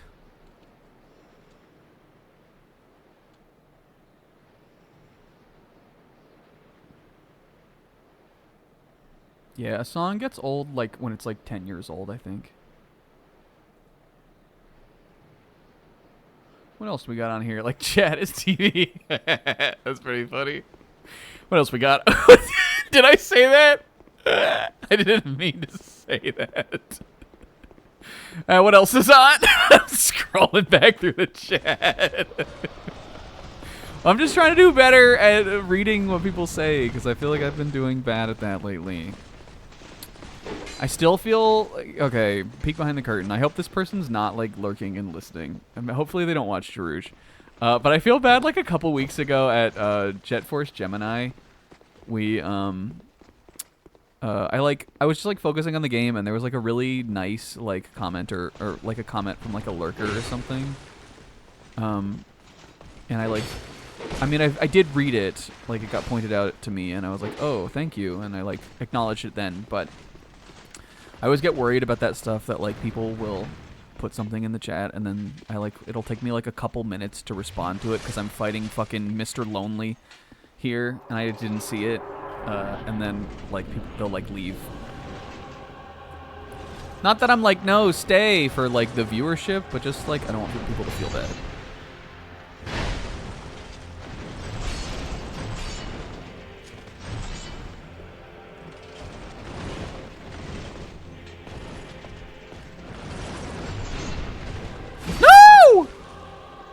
Mr. Lonely, I have nobody for my own.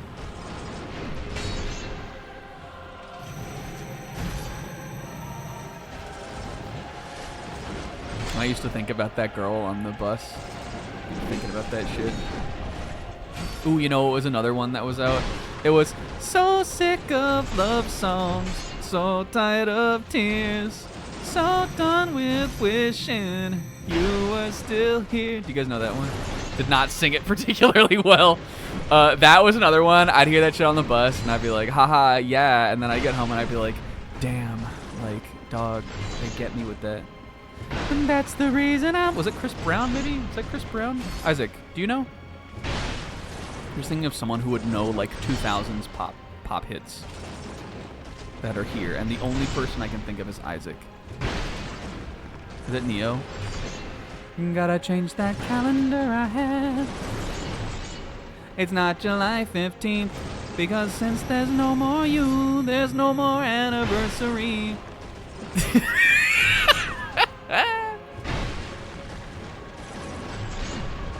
I'm serious. Neo.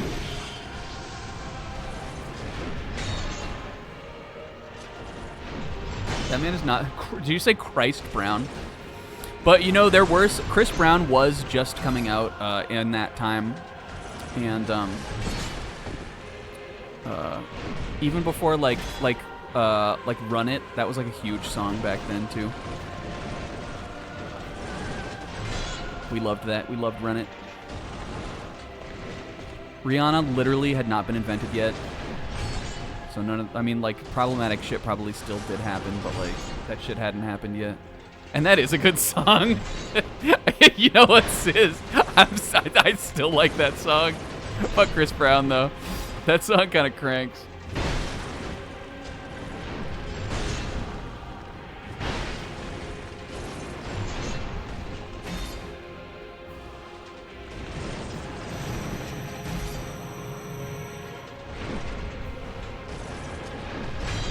Ow. No.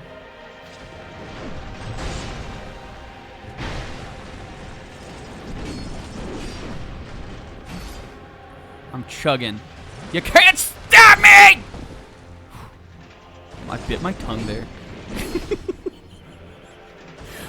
Just try it! Oh, fuck.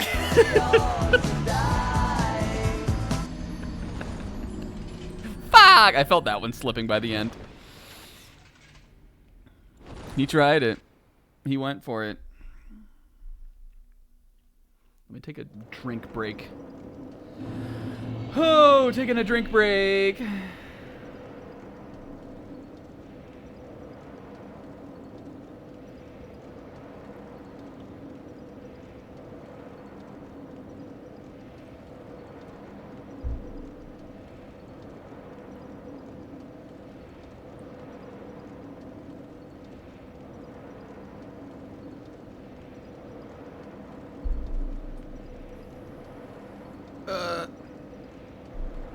Broom Tower. Yo. Sis has been reading JJK, not news. I'm not doing this chopped. I'm not doing it like that. I'm doing it as she. Why be chopped when you can be she?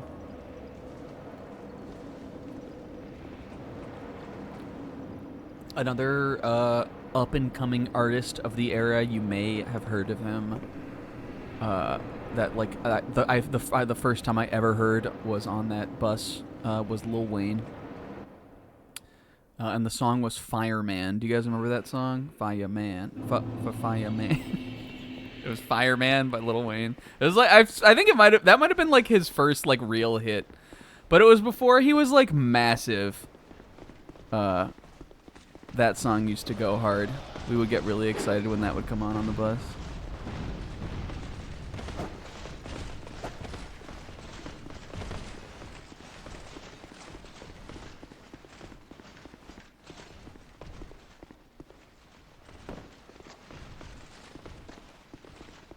Yeah, that's the thing is like that bus that I took to middle school was truly like no other.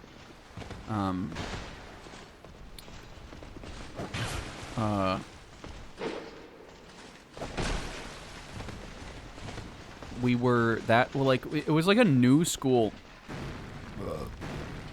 and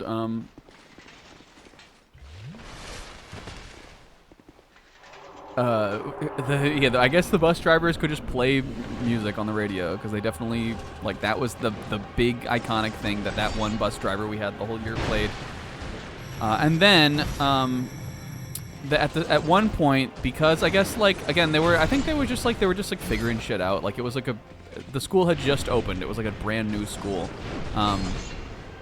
There were like not enough buses for the amount of kids that went to this school. So at this stop, at least, there was an era where we had to sit 3 to a seat. Can you, like, is that probably not, like, genuinely, like, a safety hazard, maybe, for the kids? We had to sit 3 to a seat at one point on this bus. And the reason why I specifically remember this is, there was this kid who rode our bus, Jonathan, who, like, I didn't really talk to that much, but we, like, kind of knew each other.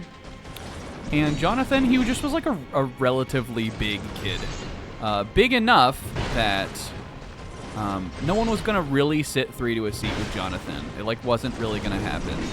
However, when I was in middle school, I was a very small kid. And so Jonathan and I struck a deal. Like, we would get on the bus, because I would get on before him, and then he would get on the bus. And we would, like, look at each other and, like, yes, lock in. Because I was small and he was big, it was, like, comfortable enough for him because I didn't take up much space, and I didn't have to sit 3 to a seat. So we, like, entirely that 1 year where we had to sit 3 to a seat, I sat with Jonathan every single day on the bus. We, like, worked it out. We, like, only talked, like, a little bit. Like, we didn't really, like, know each other very well. But we had this mutual relationship where we, like, locked in so we could avoid fuck. Because it sucked. Like, it was, like, packed 3 to a seat like that. We figured it out.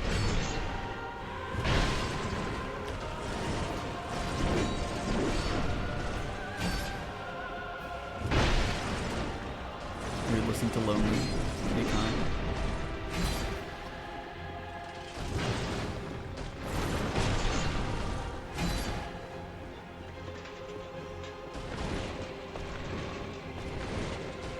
And one day Bladen had a seizure, but he was okay, don't worry. He was also kind of annoying.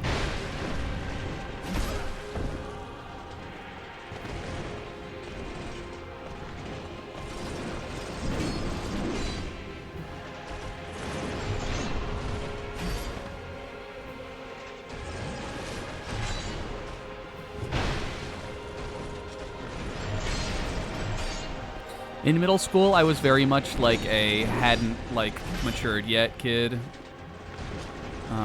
Which, like, my other friends also were, like, my best friends. Like, the friends that I'm, like, still close with, who I, like, just went to visit. I had not matured yet, like many kids did. And that was, like, hard for me. Especially on those bus rides. I felt, like, very, like... not, like, made fun of necessarily, but just, like, joked, kind of. Whoa. Just because of the shit, like, I would say. And I never felt like my actual friends were, like, shitting on me, but, like... No! I just felt like the odd duck, and I would sit there, like, quietly, and I'd be like, damn, someday... fucking 36, 35, 34, how old am I? Someday, like 30-ish years from now, I'm gonna fight Sir Alone in Broom Tower and people will listen to me then. Yeah, I was a little bit like that, idiotness. I was a little bit like that kid. Like, my friends were, like, still tight with me.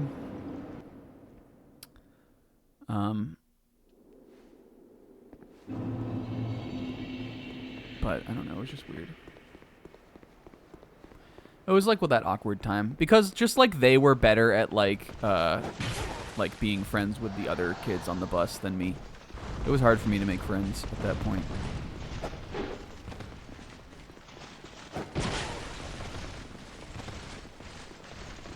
Yeah, I do. I also like I feel good most of the time in this.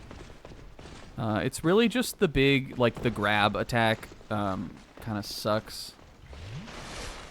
I feel like sometimes I'm good and sometimes I see it coming out and I like panic.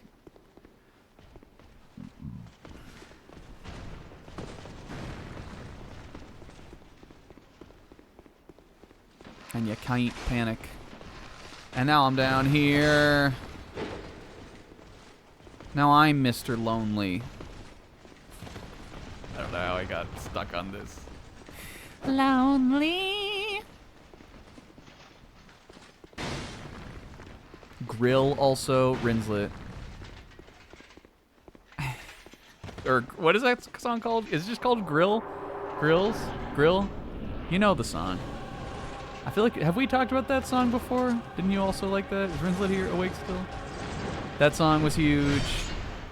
What's the other one that like is definitely a song I liked in that era that Rinslet links me all the time?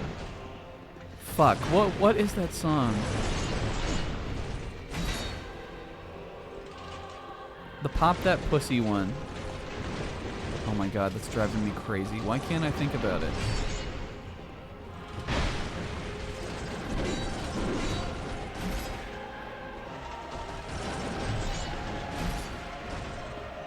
Oh, he's swinging again.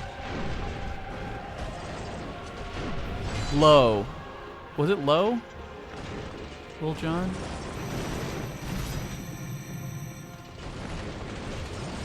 I think that's it. That might have been earlier than that. I might have been in elementary school still when that came out. I also went to elementary school, or I also went to 6th grade at my elementary school. Get low, yeah. That song cranks.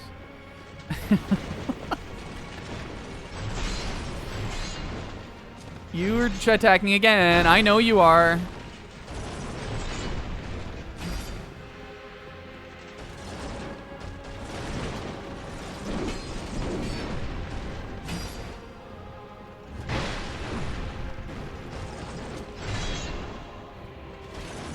I'm sure we did.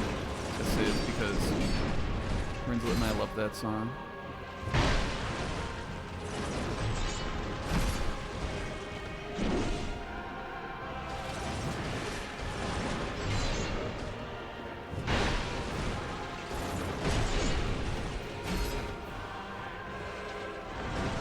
That could have been in Myrtle Beach also. I know we definitely listened to it on the way down to Myrtle Beach. Ah! Ah! Stop looking at the chat. You idiot!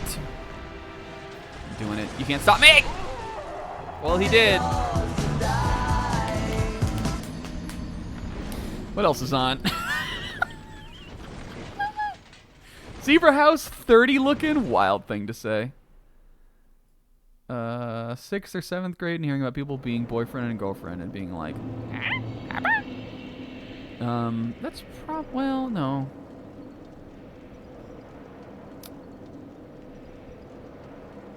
Yeah, I was like, I feel that too, Kingo, kind of. No, I've mostly been the awkward one, most of my life.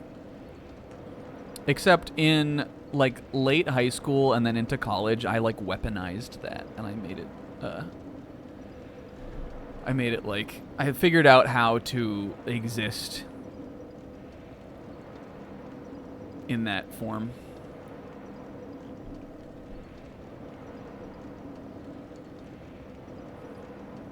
I had my first crush when I was... We've told this story before. He doesn't have anything fucking new to say ever. My first crush I had was a girl named Lauren. And I think I was in 3rd grade. She was older. She was in, like, 4th or 5th, I think. My elementary school went all the way to 6th grade. Some people did not stay through 6th grade, but you could at mine, and I did. But she was one of the older kids. I was one of the younger kids. It was upper and lower elementary, and I was still in lower, but she was in upper, so that felt like a big deal. Her name was Lauren, and when the day that I like learned I had a crush on her, I definitely have told this on here before. You'll probably remember it maybe once I bring it up. The day I realized I had a crush on her was we were in the cafeteria waiting for the parent pickup line, and I don't even know why she was talking to me. We had some elective or something together where I like met her. Maybe we weren't. Maybe we must have been in the same. I don't know. I don't remember how that shit worked. I was never paying attention in elementary school, and my school was weird. Anyway, we met somehow, and then we were talking in the parent pickup line, and I was telling her that I was playing Ocarina of Time. And like when I tell you, she knew the game. She knew ball. I was telling her about Ocarina of Time and how I couldn't get past Jabu Jabu's belly dungeon, which is the 3rd dungeon in that game. Not a particularly hard dungeon, but as a kid, it was confusing to me. And she was like, oh, let me draw you a map of Jabu Jabu's belly. Which literally she did. She drew me a map of Jabu Jabu's belly. So like, the idea that she would have known it well enough to draw me a map, and she was in 4th grade. Lauren Lauren may have been cracked. She was on some cracked shit, but I didn't even think about that at the time. The thing about Ocarina also that you gotta know is that like it was new when I was like then. Like it had been out for like 2 years. It was not like it was a popular game. So I guess it makes more sense that like she would have known about it.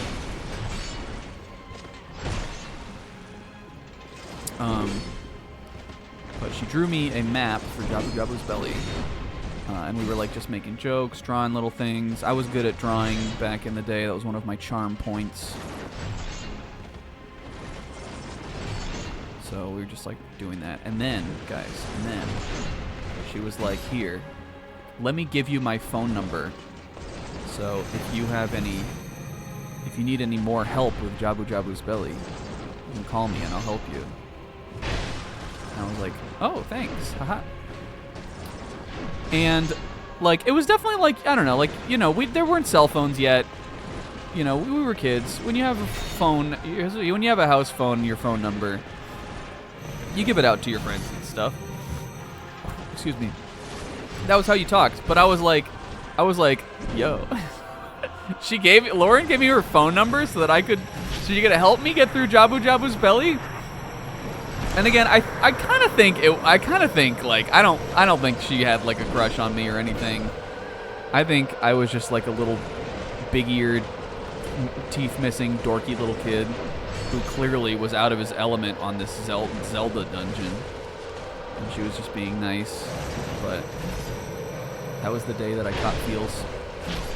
And then the funny thing is, we were never in the same class, so I like never really talked to her much after that. Even I think I actually did call her on the phone once, and you know what? I think I did it because I needed help on Zelda. It was a relationship built upon Zelda.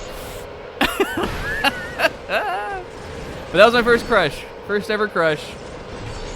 Lauren in elementary school. And then there was a girl in my 4th grade class, Tori. Now, she had a crush on me. And the thing is, like, even, I knew I, like, liked girls at that point and had crushes.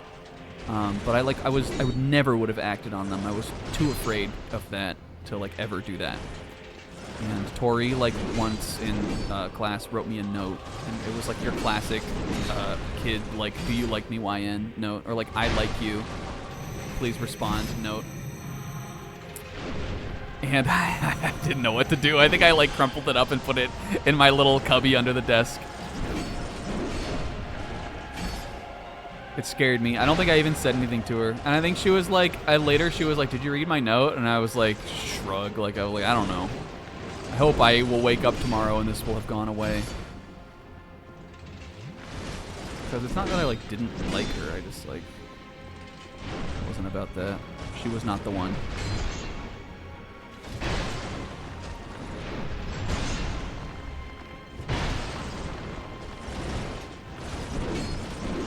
And then in middle school I had crushes on all of my fucking female friends.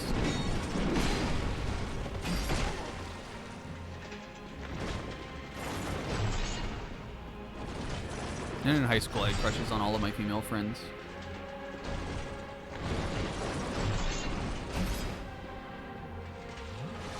Not actually, though. Not all of them. Just like one girl in the friend group I would always be like,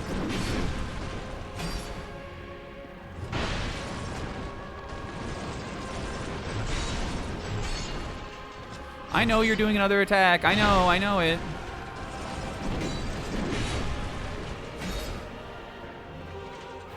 Figure out when to heal here. I wasn't feeling good about this attempt at first, but now I feel like we're cooking. I'm running out of chugs, though. I see I only have one left. Means we're gonna have to get a little frisky here.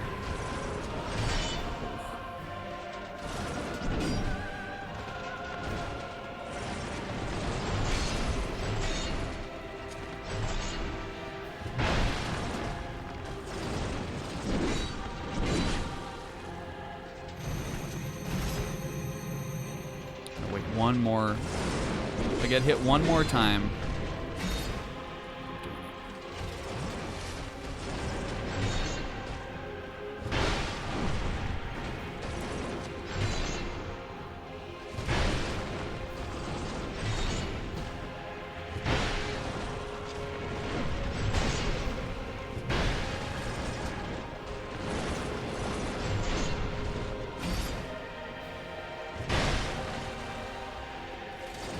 Oh! He tricked me! That was fucked. Did you see that? He like staggered.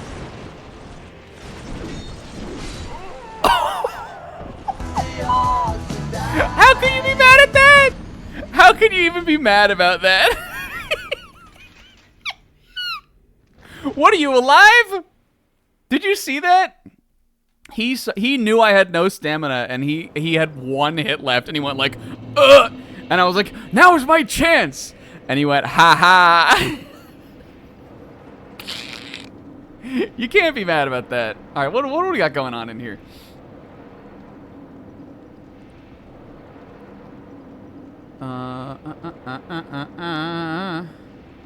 Remember talking to a girl in first grade about how we were both stuck on Dagadon 2? It's so fucking epic.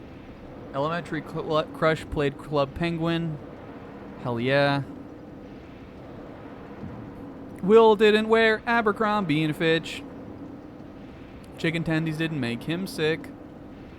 Little Brudge was walking down the street in the summer.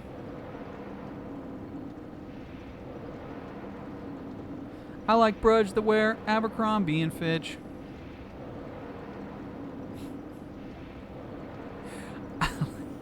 I like Brudge that wear Aberdachi and Fitch.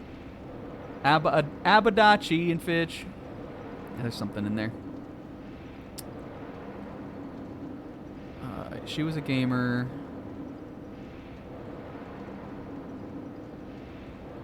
Let's see, K-8 school. They were all lifelong classmates. That's a lot. But you went to like Catholic school, right, Zebra? Sorry, doxed. I feel like they have that there. Our at my elementary school, I didn't even remember this until because I changed teachers. I got moved out of one of my teachers' classes after first grade because it wasn't working out. But I remembered this when I was hanging out with my friends. We were just, again, I had friends that I know from elementary school. That's where we met. So we were like talking about stuff, and I was reminded that our elementary school was 1st through 3rd all in the same class, and then 4th through 5th was also all the same, except I moved teachers after 4th grade too. I don't remember why. Maybe she left or she changed classes or something.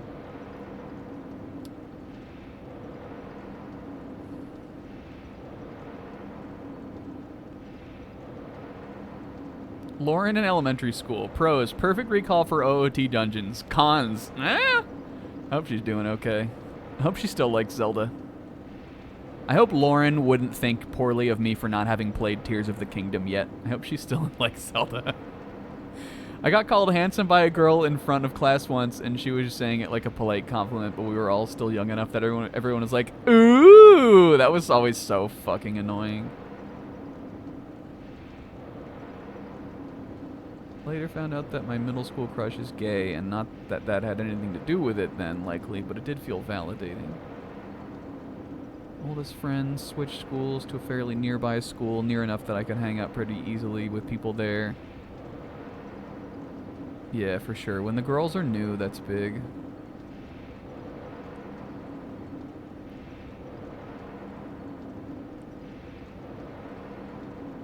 It's Zebra as content night at the snack stream.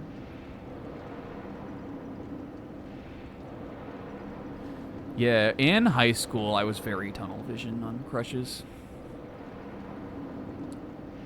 I had a crush in 9th grade on this girl named...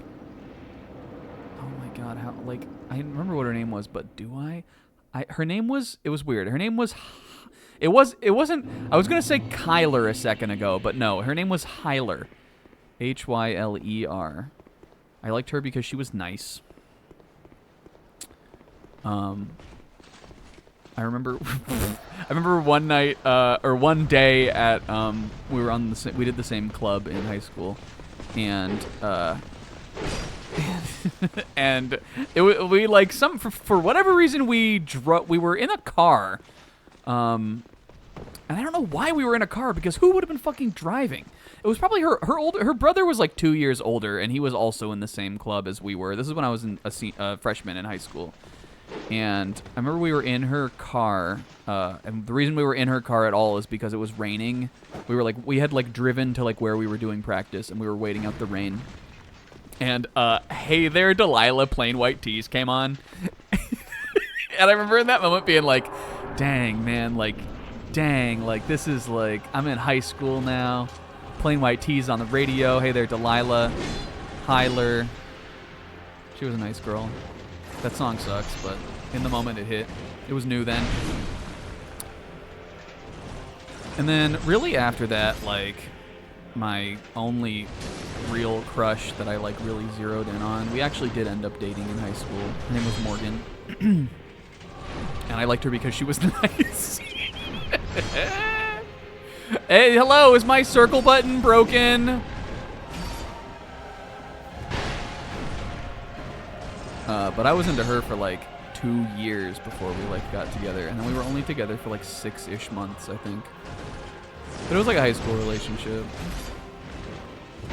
Oh, Jarouche.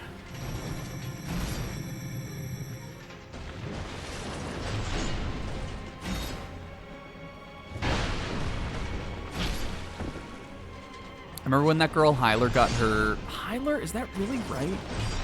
It is, though. That is what her name was. I remember when she got her braces taken off, and that was big for me. That was a big moment. That was shit that would happen in high school. If your crush like had braces already and they got them off, you were like, oh.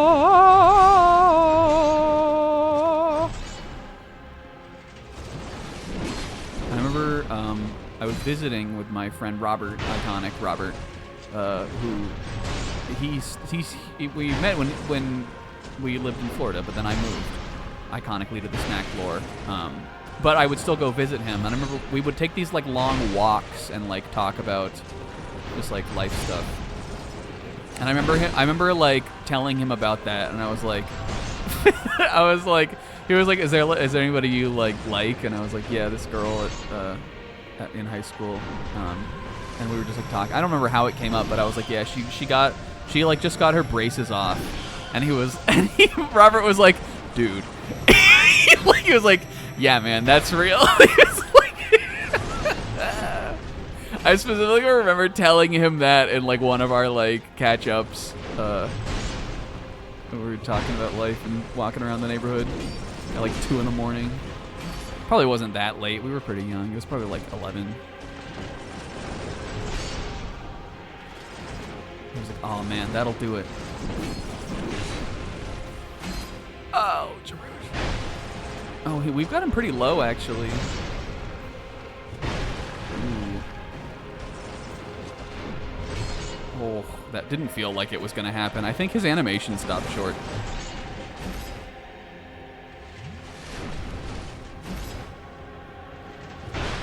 Keep the image coming.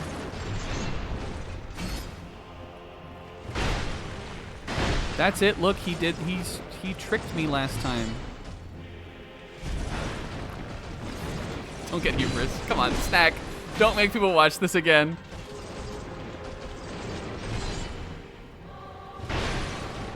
Still alive.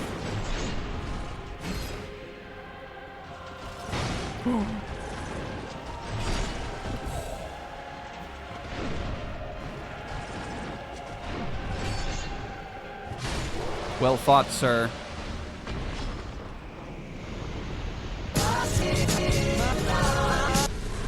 Felt that one slipping at the end even. Hey, you know what? That was a good boss. I liked that one. That one was real. Did you guys catch I went for this to put style on it? You have to. You have to try. And my high school girlfriend might have, maybe she thought like that when I got my braces off. My girlfriend in high school that like I, again, sort of kind of was flirtingly like, you know, in love with, for like 2 years before we started dating. I thought she didn't like me like that at all. And it was a constant source of like woe and melodrama in my life for me. I also got big into The Office around that time, and I related very closely with Jim from The Office. And so I was like, it's like a total Jim and Pam here, even though she didn't have like a girlfriend or she didn't have a boyfriend. She was not taken. I was like, dang man, it's like I'm Jim. And that was what I was the most invested in about The Office. That's what got me into that show. Even though I then learned that it was just funny. I was like, dang, I'm Jim. Look, little did I know I would become friends with John Krasinski later in life, and he would star on the Spyro channel, on the Spyro playthrough. Which is a true story. No, it is not. 154. All right, well, that was Sir Alone. Let's see what else we got in here. I fumbled a cool goth baddie who was really into me once because I was very tunnel visioned. One of the many girls I liked who turned out to be gay. Oh, you were tunnel visioned on that girl and you fumbled a goth baddie. That's unfortunate.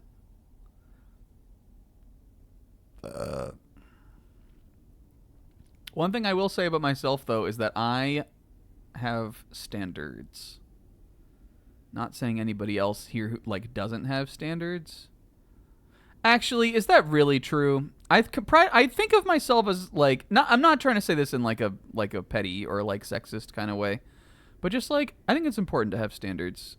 And I don't think I ever like dated or got with someone who I like wasn't that into, who just because they like liked me or confessed to me, even though a number of people I did date did confess to me.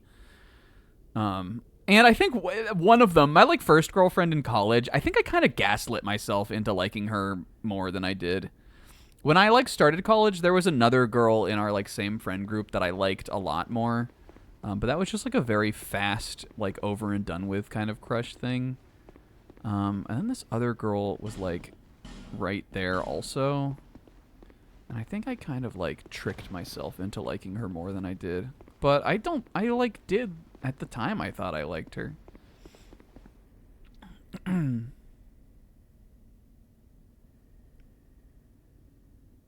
But I think you should have standards, guys.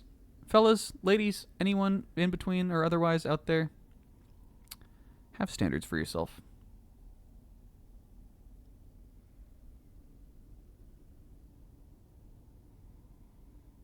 Oh wait, we already read that one. Comb is sleeping and rolled over. He said Kurt. Lauren could do speed dating in no words, just sketches out Jabu Jabu's belly. If I was speed dating with someone and they sketched out Jabu Jabu's belly, first of all, I would say, are you Lauren, who went to so-and-so elementary school? Second, I would say, please marry me. And then she would be like, human centipede, human centipede.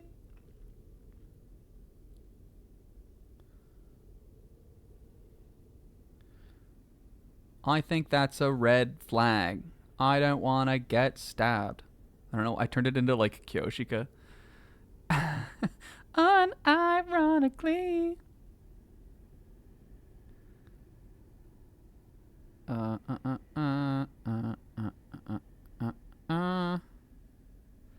Not need to listen to Someone Like You by Adele when I first started experiencing crushes. Yeah, that I'm glad I was out of elementary and middle school love era before Adele came out. I'm glad that I missed I'm glad the Adele boom. I was safely into college by that time. Actually, I think I was in my last year. I remember hearing is it Chasing Pavements? That like first big Adele hit. I remember that being out when I was in high school. That must have been like 2009, 2010 though. And then of course Rollin' in the Deep came out. And I was in college then. I mean like at least her like that era where she was like hot. I like Adele. I'm just saying like that would have been hard. Like it would if you were like a lame teenager who was like crushing all the time. then it would have been rough to have Adele around in that era because that you would have been feeling that shit. That's all I'm saying. I would have been feeling it. Did you get made fun of in school for being one of the only people with a normal name? No. Did you, Isaac? Because it sounds like that wouldn't have been brought up unless you did. Venus?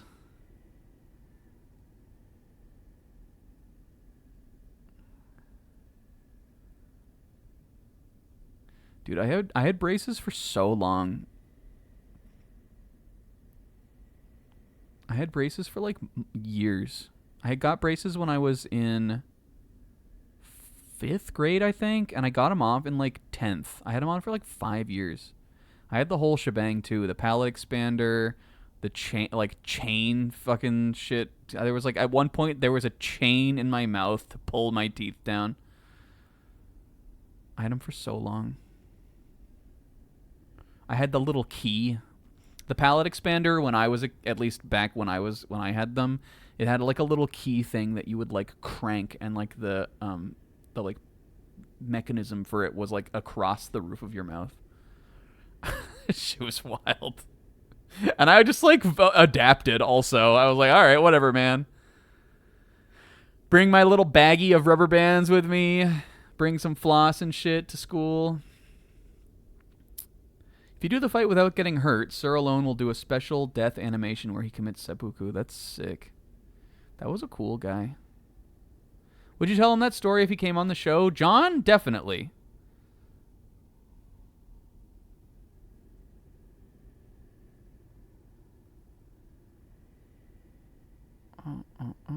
The girl is a baddie. Yeah.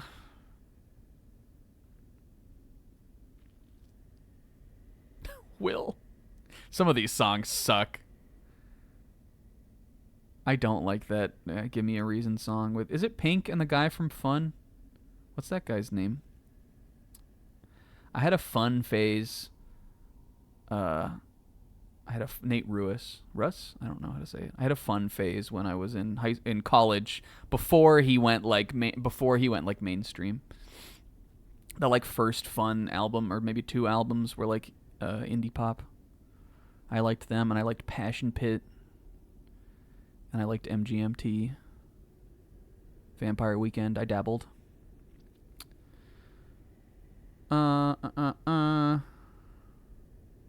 Yeah, Bladen and Hyler.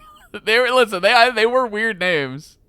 My name's pretty normal. My last name is kind of silly though. It sounds like a real word, so people would always be like, "Oh, haha," like about that.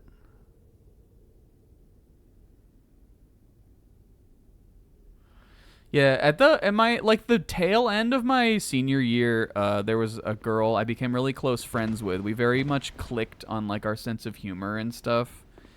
And we were both like, I think we both were kind of thinking like, should we date?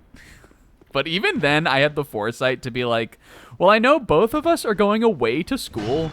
And we are like, this is not going to be good for either of us if this happens. So I think, like, I remember talking to my friend Katie, who was a mutual friend of ours both. And she was like, she said like, she would date you if you like brought it up. And I was like, yeah, I mean, I would, if we weren't in the end of senior year, I probably would do that. But I just decided not to do it. And I think that was powerful of me. I think that was good. Yo, the smelter wedge. Holy shit, let's go drive it home, buddy. I don't even think we need to do this anymore, but I'm just going to do it anyway. Anyway, you guys, that was Sir Alone. We did it. That was the hardest boss in the game. So far, at least. Oh, maybe there was more, might have been an examine toggle text button here. Examine? Oh. Oh, we have to go back to Vendrick, too. Man, I really thought we were going to finish. We were going to start DLC 3 tonight, but I don't think we are. I could pop my head in, though, maybe. Okay, so let's get this done. I don't know why I keep saying that.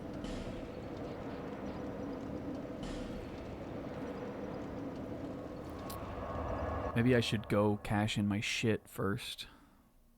Dude, I'm catching so many fucking sturgeons. I'm so excited to hear that, Will. Whew. Alright, I'm so disorganized now because, again, I like felt like we couldn't actually talk about anything.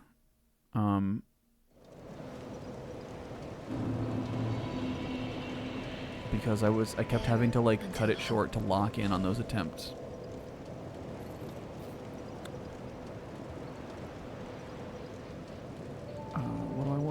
What have I been leveling just for fun? Strength, I think. Putting it all into strength, baby. 50 strength. I'm killing it. All right, now don't spend all of your shit on this. What if I did it, though?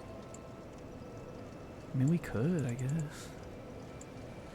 How many do I have? Let's do 50. This is what I do in Bloodborne. I dump all of my souls into blood vials when I don't need them anymore. And man, do you get a lot of fucking souls from the Chalice dungeons on that game. I'll do like a run of like one Chalice dungeon floor in like Ailing Loran or something, and I'll have like 100,000 blood echoes. Just killing the normal enemies, not even doing the boss. Earlier I had 250,000 when I was playing, and I didn't even really give a fuck. I was just like, yeah, I guess this is pretty cool that I have these. I did cash them in, but like right now where I'm at in the DLC at least, which I've started doing. Oh hell yeah, fuck you, Nadalia. I bet maybe I have new flavor text for this now. What was I gonna say? Where I'm at in the DLC, the guys that I have been, like the big like main boss that I just fought was still quite challenging for me. It took me still like, I don't know, an hour or two to beat him. So I don't feel like I'm over leveled or anything. I just don't want to get over leveled. So I've been spending them mostly on vials and bullets and Molotovs and whatever else I can put my money towards or my souls towards. One more thing left to find on the very top floor. So like, be up from this one. But I'm really excited having now started the DLC for that game because I never played it. Again, the first time I played Bloodborne was on here. It was the first From Software game we've streamed. It was in like 2019. COVID hadn't happened yet. I had just moved back here from Vegas. I lived at home. I didn't have a job yet. Similar to now, except now I don't live at home anymore. And so I'm wasting money without having a job. But like, it was a weird time, and I was playing Bloodborne. But for whatever reason, I didn't play the DLC. I think I was just like, that game beat my ass, and I was kind of like, just sort of like ready to play something else by the time we finished it, even though I loved the game. Behind the throne, so this is a cool throne also. I don't know if I really noticed that this was up here like this before.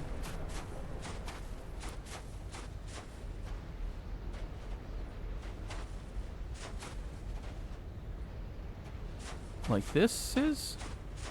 I must have gone down here. This must be the way to go. I do, however, at this point, like, the game's been out so long. Seems kind of good.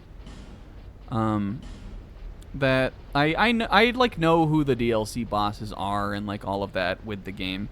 But I've still been very excited to fight them. And I just fought the first like big boss in the DLC, which was like an awesome fight.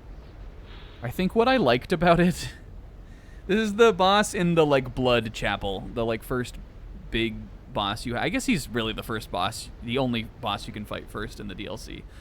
What I loved about that fight is he had a sword, and I was like, I almost like I knew that he had that because I just know about it, but I almost fell to my knees that I didn't have to dodge, like, swiping claws anymore. I was, like, so happy to see a sword. I was like, oh, something I can just, like, step to the side or dodge in to, like, avoid, and it's not gonna clip my hitbox anyway and kill me. Not that it wasn't also hard to dodge. Again, the fight took me a while. It took me, like, an hour to really get good at it. But that fight was awesome. I think that's my favorite fight in the game so far. And I do think Bloodborne has some really good boss fights. But it's my new favorite because I didn't play it before. I didn't play it the first time. And that fight is against my guy, too. So I was, like, really happy and excited to finally see that. It didn't disappoint me either, which was cool. And so I've been having a lot of fun, like, going through something in that game that I haven't seen before.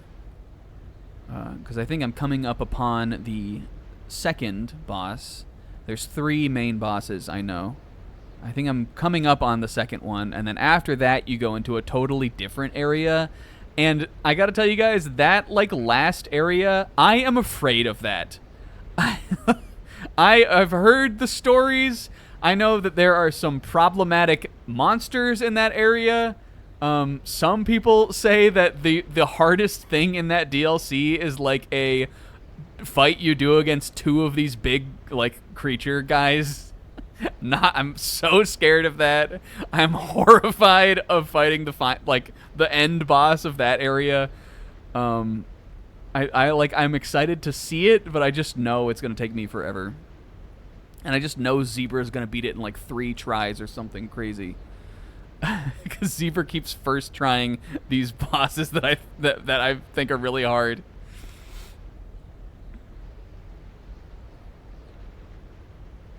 Whereas even, like, I mean, a lot of them I have first tried a bunch of bosses in that game, but a lot of the fights I've done against the harder bosses have gone exactly like this Sir Alone fight did. Where basically I start out and I get fucking bodied. I get like 1 or 2 hits in. I only take counter damage on, like, dodges and rolls, and then I just die. And I'm like, well, we're here now, I guess. And then slowly and surely, I chip away at figuring out how to dodge and avoid every single attack. And when I know how to dodge and avoid every single attack, then I just have to try for, like, a whole other hour until I have, like, a perfect run, and then I win, basically. That's how all of the hard ones go for me. Even though, like, the only bosses in the game that have really been like that are the Chalice Dungeon bosses, which, to be fair, I also did not do much of when I played before, and I've done a ton of now. And that guy in the DLC. But that's been a lot of fun. I probably will have finished it by next week, which means that I will have finished it faster than Jarouge, which is crazy. Anyway, increases dex. That's cool. But did we get another soul? I'm sorry, I just had to, like, get those thoughts out of my brain. Soul of Nadalia. I think this is her fully formed soul, right? She renounced her flesh and wandered Broom Tower. In the act of dancing, the Bride of Ash was transfigured as smoke, enticing people to her residence, and so her seat of power came to be known as the Broom Tower. Wondrous soul, yeah. This augur of solitude can be, yeah. I guess we know that's how she lured Fume Knight in. Her hips didn't lie, and he was like, dang. Oh right, I forgot to read Alone's soul also.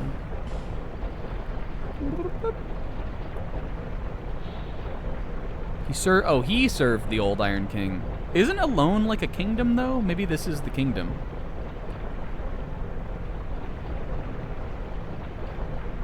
Sir Alone came from an eastern land and became the king's most trusted knight. That's Ra. He was like a wandering Ronin. Dex by 5. In this, that's pretty good in this. And you can only put 1 point on a stat per level up, so 5 levels on Dex. That's considerable, significant. Use the wondrous soul of this knight to acquire numerous. Oh, duh. I don't Name a more iconic duo than me and like getting tricked into reading that last bit of dialogue on the soul items that it's the same every single time. Okay. So we are done with the old Iron King. What did I think about this DLC? Hey, I thought this one was pretty cool. I think I liked it more than DLC 1 because I think the bosses were better. Though the dragon wasn't bad. I thought he was fun to fight. Or was it just the dragon and the gank? No, and I keep forgetting the other like abyss lady. That fight actually was all right too. That one wasn't so bad. We we kind of got like that one I just came in and I was like, yes, I know what to do. Here I go doing it, and we beat it in like 2 attempts. But that one was fine. The bosses have all been at least decent so far in this. But I think I liked this one more just because I think the bosses with the knights were more interesting, and the area was fun to explore. I liked the idea, like the using the wedges on the little things that were hidden throughout kind of made it feel like I was in like a little puzzle area almost. And going down and getting the thing and then like turning the furnace on and having it all like come to life and then everything was open and stuff. I think that was fun to explore and to kind of work out. Whereas like again the Sunken City, this one had like puzzle rooms and stuff too, but I feel like they were just a little more kind of your standard Dark Souls dungeon kind of puzzles. Switches on the wall and, you know, all that kind of shit. But man, I can't wait to see what's in this last one. Now, correct me if I'm wrong, Sis, but the last one is, I don't even know where it is. Let's see. Okay, let's go one by one. No.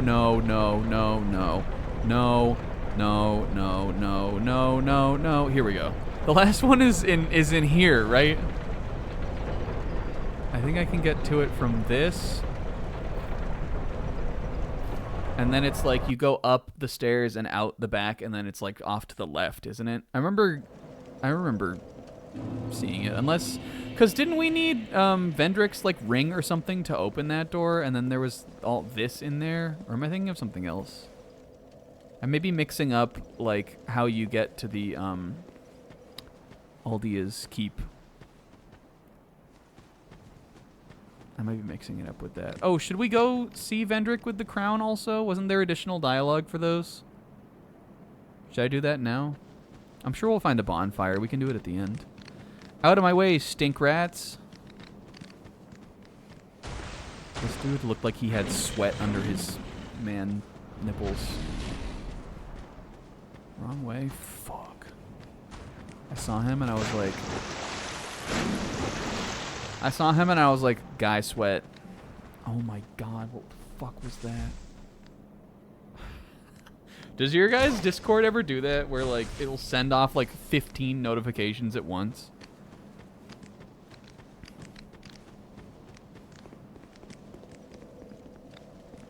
This way. It like shotgun blasted me with the little notification sound.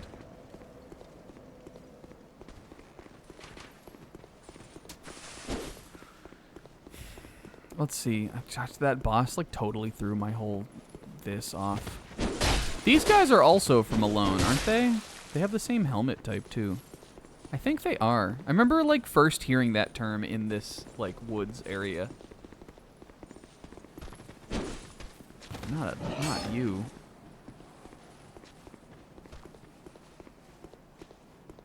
No, they're not.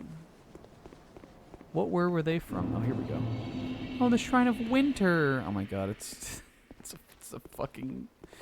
a snow DLC. This should be extremely interesting. There has not yet been a dark... Well, I guess the Painted World is a sort of a snow world.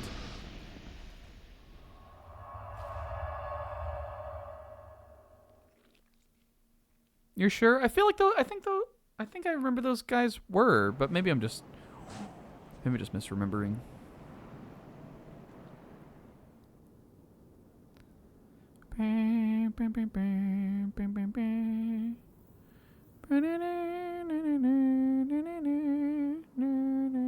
How did you already die? What did he do? Well, they did a Sui pact. Guess the theme? I'm thinking snow. I'm thinking snow and ice. You're as cold as ice. You're as gaunt as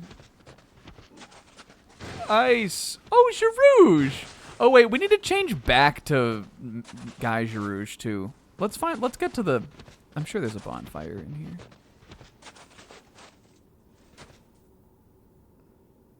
This is adorable. Look. Frolic in the snow for me. Do you guys think Jarouge is more of a winter? Or is he a summer? What kind of colors can he pull off? It is whimsy. Oh, this door is lovely. Should I try to get a good thumbnail? Let's do it. Let's get one of him like on the stairs, like looking out. Actually, that doesn't look very good. Maybe up to the top. Well, how am I supposed to get through there? It looks like there's a little sort of ice gina. Don't ask me why. Don't ask me. Kind of want that on the...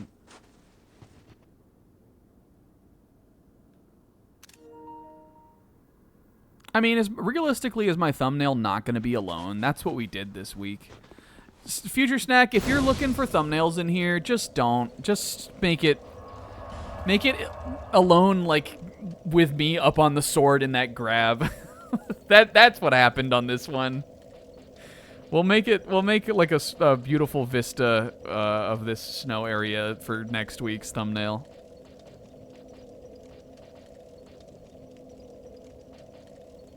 Okay. Frozen Elium Lois. I mean, I guess it's Lois. It's rather Lois. Okay, how do I get to Vendrick again? That's not in that area? Okay. It's here, right? Oh, who are you? Go away! Or come with me, Betty? Wasn't that one of those, like, flame baddies? She was being very respectful while I was looking through the menu, lost, trying to find, like, where.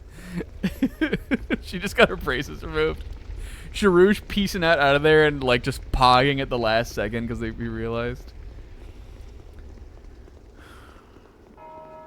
Anyway, otherwise, guys, I feel like I'm at, like, a... I feel like I'm at, like, a standstill with my, like, job searching stuff.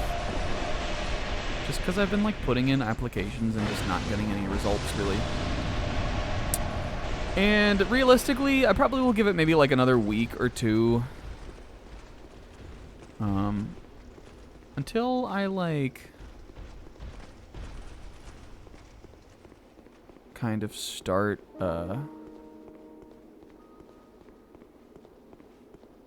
oops. Until I might look at, like, temping, or I might just start applying to, like, shit that I know I can probably get hired for. But my image of what I want is really just, like, a change of pace, from what I was doing before, which, again, was, like, high speed, fast-paced, go all the time, phone customer service support. So I would like to either work at, do something similar kind of to that at like a smaller company, or like something that's just more local, or just like more personal, or, like just like something different really is all that I want to do right now.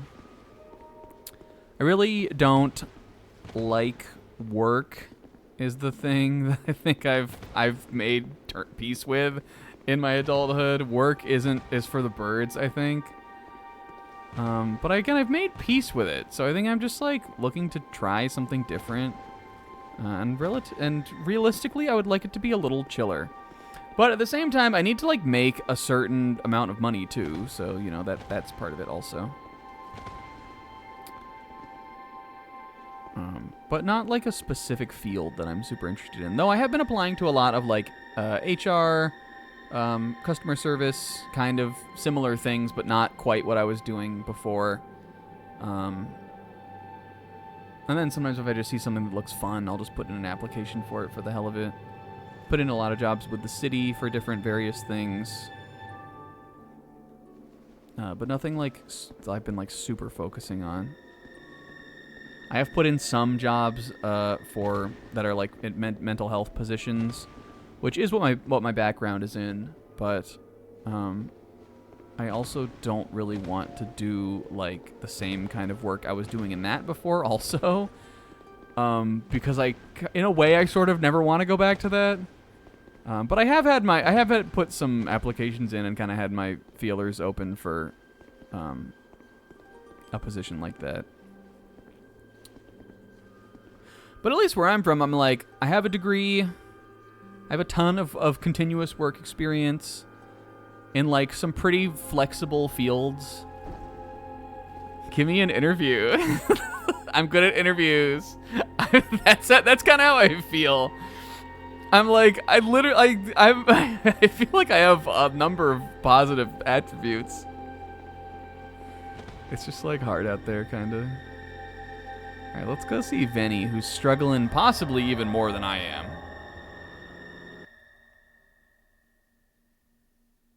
Did we crack 30 deaths last week?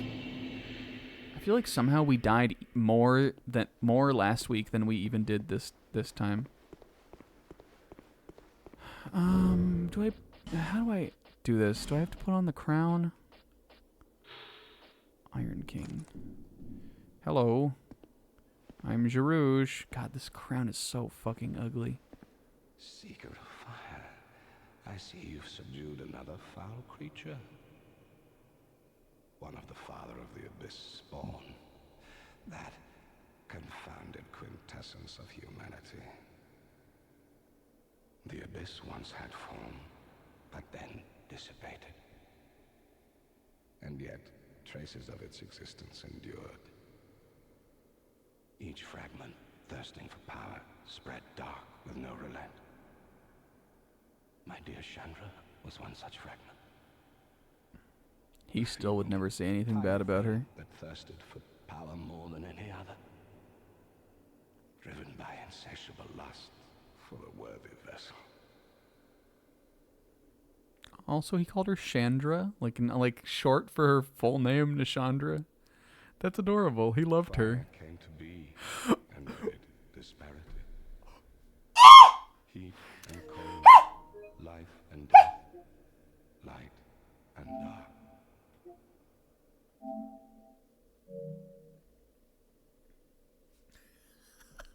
Dark was seen as a curse. He said the thing from Dark Souls 1! That's from Dark Souls! I turned it to literally, my finger was pointed at the screen that entire time. He was saying that. Such is the calling of Hey, said the thing from Dark Souls! Well, listen, they never said that in Dark Souls yet, in this Dark Souls, in this game. was seen as a curse. For Cozy Furushi never said that. Shadow is not cast, That would be so she did. and the brighter the flame, the deeper the shadow. Yeah, I watched the intro to Dark Souls 1, buddy. We all... And harness the dark. What was that? Such is the calling of a true leader. This guy's got wisdom. I think I need to lock in now. Dark was seen as a curse. Shadow is not cast, but born of fire. And the brighter the flame, Looks like that's all of his such is the lines. calling of-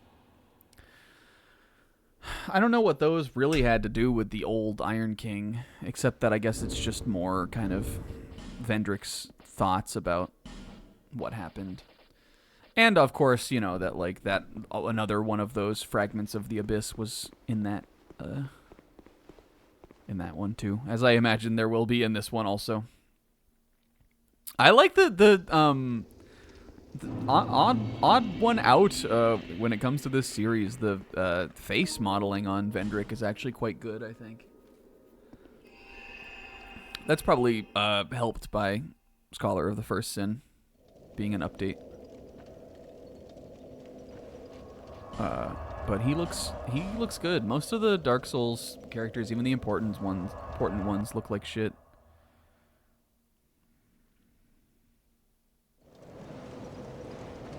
I would say it's dialogue. I mean, it's not. He's talking to me. I'm just not like talking back. He is speaking to Jarouge though. A monologue would be like he's speaking to, you know, the audience.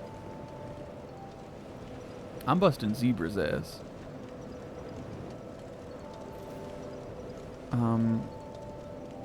No serious Taka. Are we done? Are we finished? Emerald She?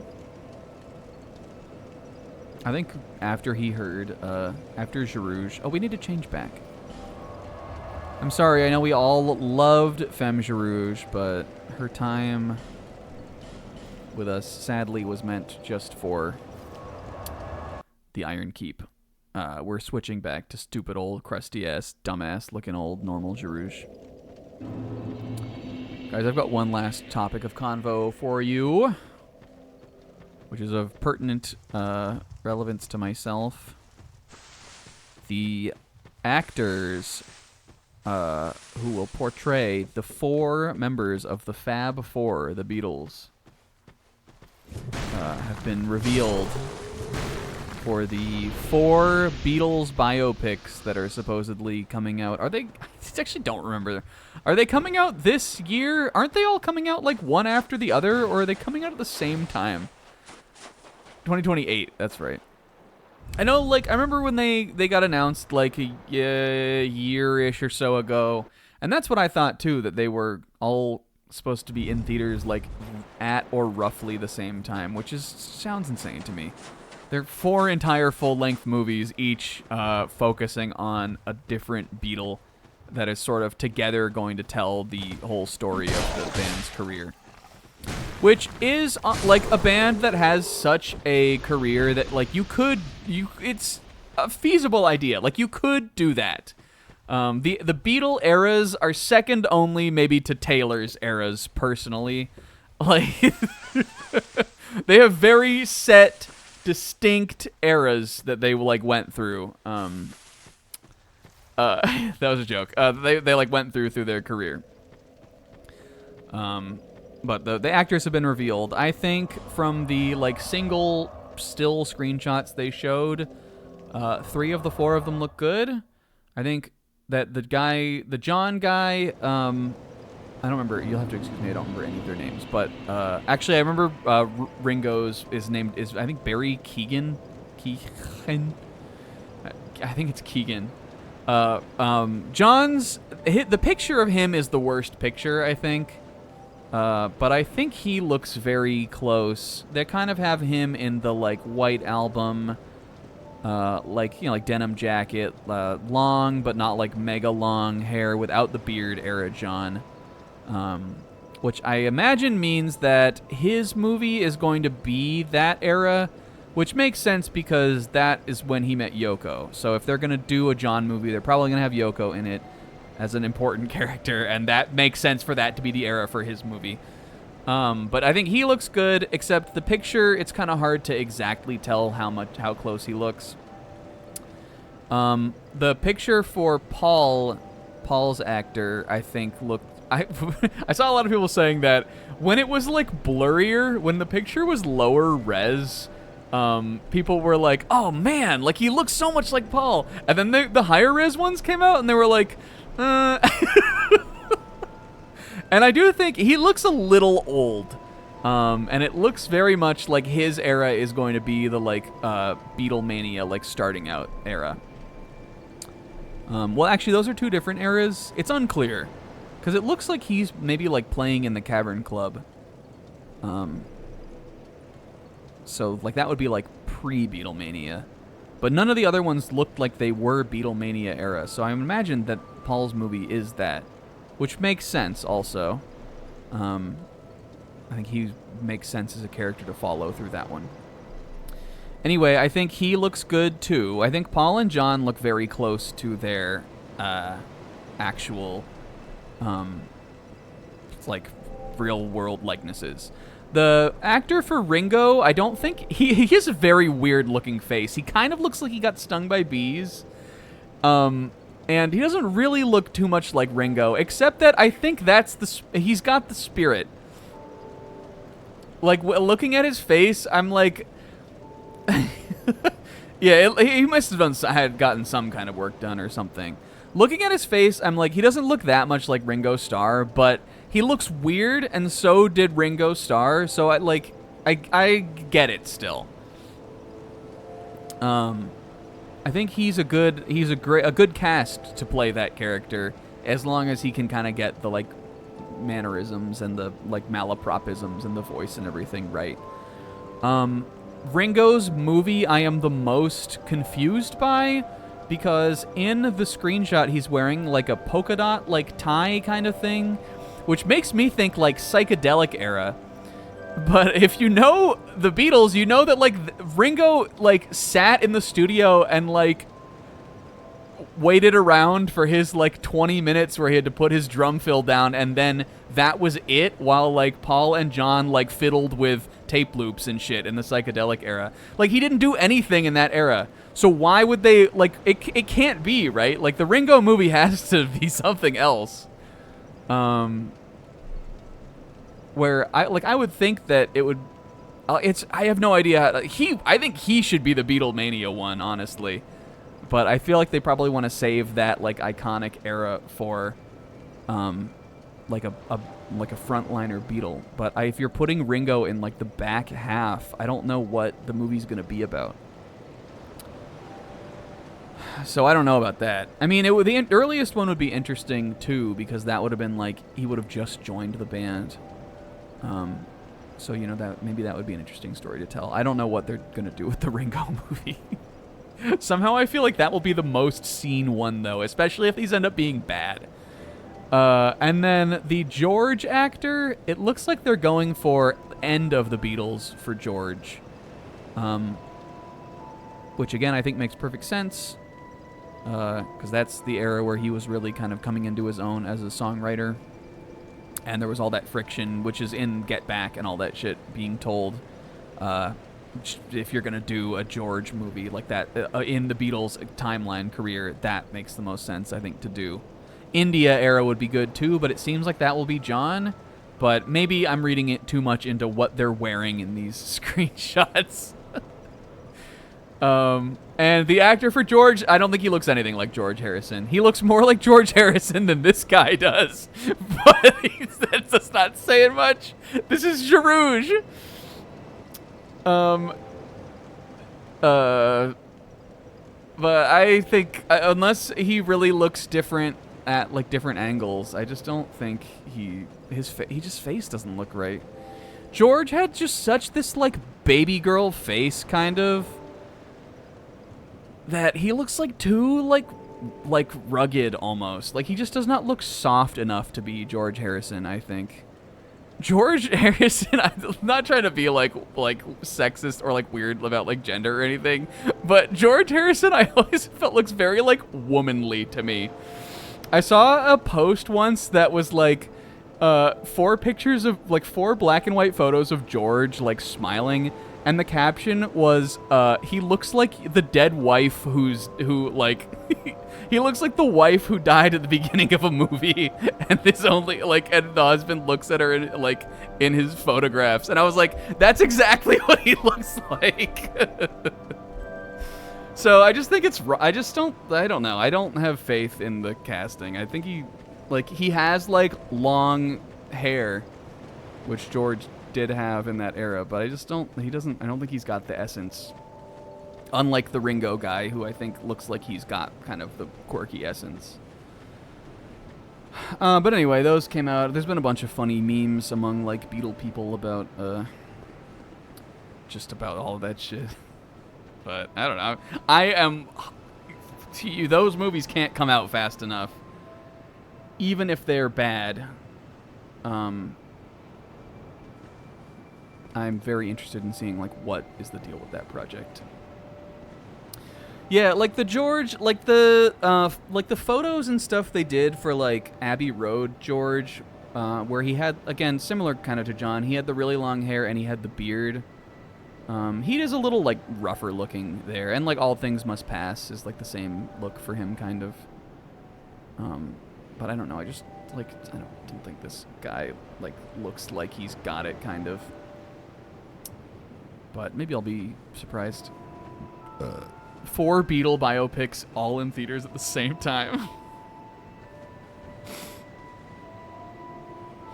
I hope they're not... I do hope they're not bad. I honestly hope they're good, just because it's such an interesting idea for a project. But they easily could be bad.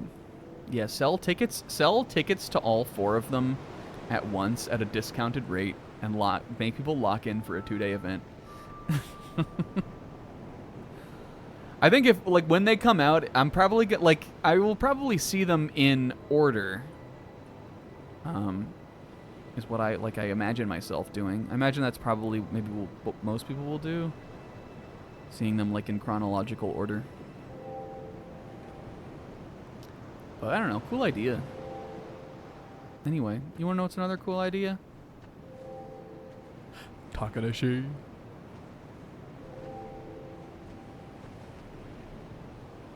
This is what it's all about, boys. This is what I look forward to most every night. Every Friday night. Well, second to Dawn to Dawn, but that's off this week.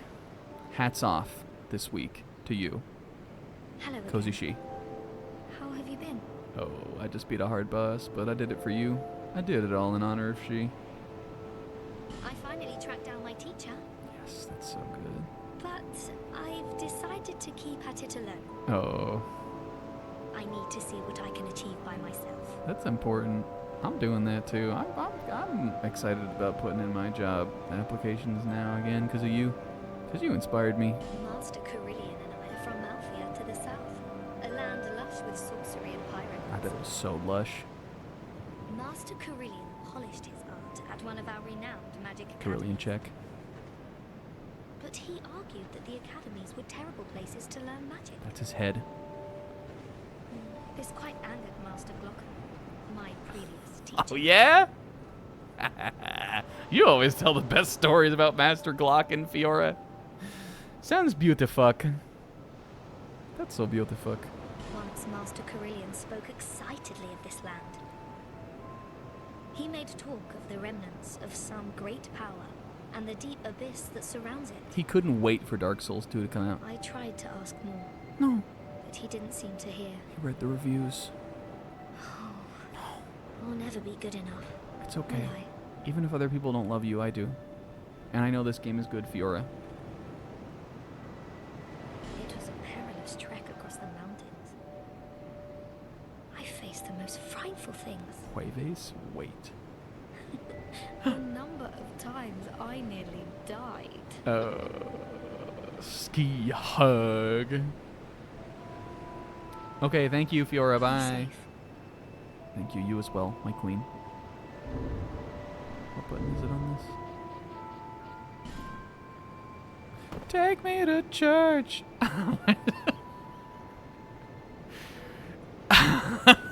All right, guys. What's the what another wonderful what a wonderful night of Sharouge for us. Such wonderful things around you. Next week, I guess we'll actually start the snow level DLC. Maybe. Hopefully we can get through it in 3 more. I can't believe this took us this long, but I'm not, like, bummed about it either. I liked that boss a lot. Yeah, the good news is that there will definitely be another stream where you can discuss Dawn to Dawn. I'm hoping 3 more then for this. Which I think, again, hopefully will put us right at the end of Jet Force Gemini. Except that could probably be 2 more streams. We fought one boss for 2.5 hours, spent another 30 minutes talking about childhood crushes and coming of age experiences. I think we talked about that through the boss, honestly. And we talked about the Beatles movie and Bloodborne. Late stage Jerusalemsm. It's crazy. I keep saying, like, I feel like self-conscious about this series a little bit. Because when we get on here, like, it's fun to just, like, yap and, you know, talk about the week and shit like that. There was a whole Tomodachi Life Direct or whatever I didn't even get a chance to talk about. Probably would have talked about that. Even though I'm not getting that game. But what I feel self-conscious about is, like, I think we should have done something to, like, switch up Jarouge. Like, we... I don't know if the series in this form, like, really was meant to last this long. You know? I think, like, we should have, like, changed the... even, like, the face cam or the visuals. Something should have changed. But it didn't, and it's just Jarouge. Gargooglionic. It's been rather Jarouge-liatic. But, you know, we'll have to... you know, have fun with it while it lasts, because it will be coming to an end shortly. You know what we are going to do next week? Long-awaited. We did double axes for DLC 1. We did normal ass great sword with Femme Jarouge for DLC 2. DLC 3.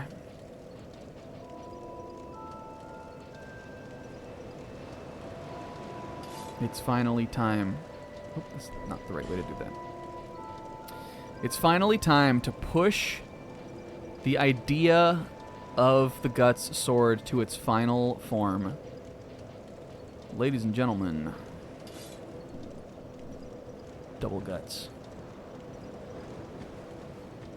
I'll see you next week for a bunch of shit that looks like this. Next week, Jarouge goes scissoring. Double Guts, baby. They're not gonna know what hit them. Anyway, hell yeah. Guys, thank you for watching. I want to hit the crone there. Thank you for watching. Zebra, thank you for the raid. Rinslet, again, the resub. Everybody else for all the streaks and chats and all that. Thanks for keeping the chat flying while I was fighting that boss. I'm glad we got it done tonight. I mean, that was a fun boss. I'm glad we, like, I felt like I, like, learned it, which is always fun to do, like, in real time. What will we learn next week? Who can say where the road goes? Guys, have a good weekend. I'll see you for Jet Force Gemini on Sunday. And I'll see you back for more of this Friday next week, baby. Bye-bye. Say bye, Jarouge.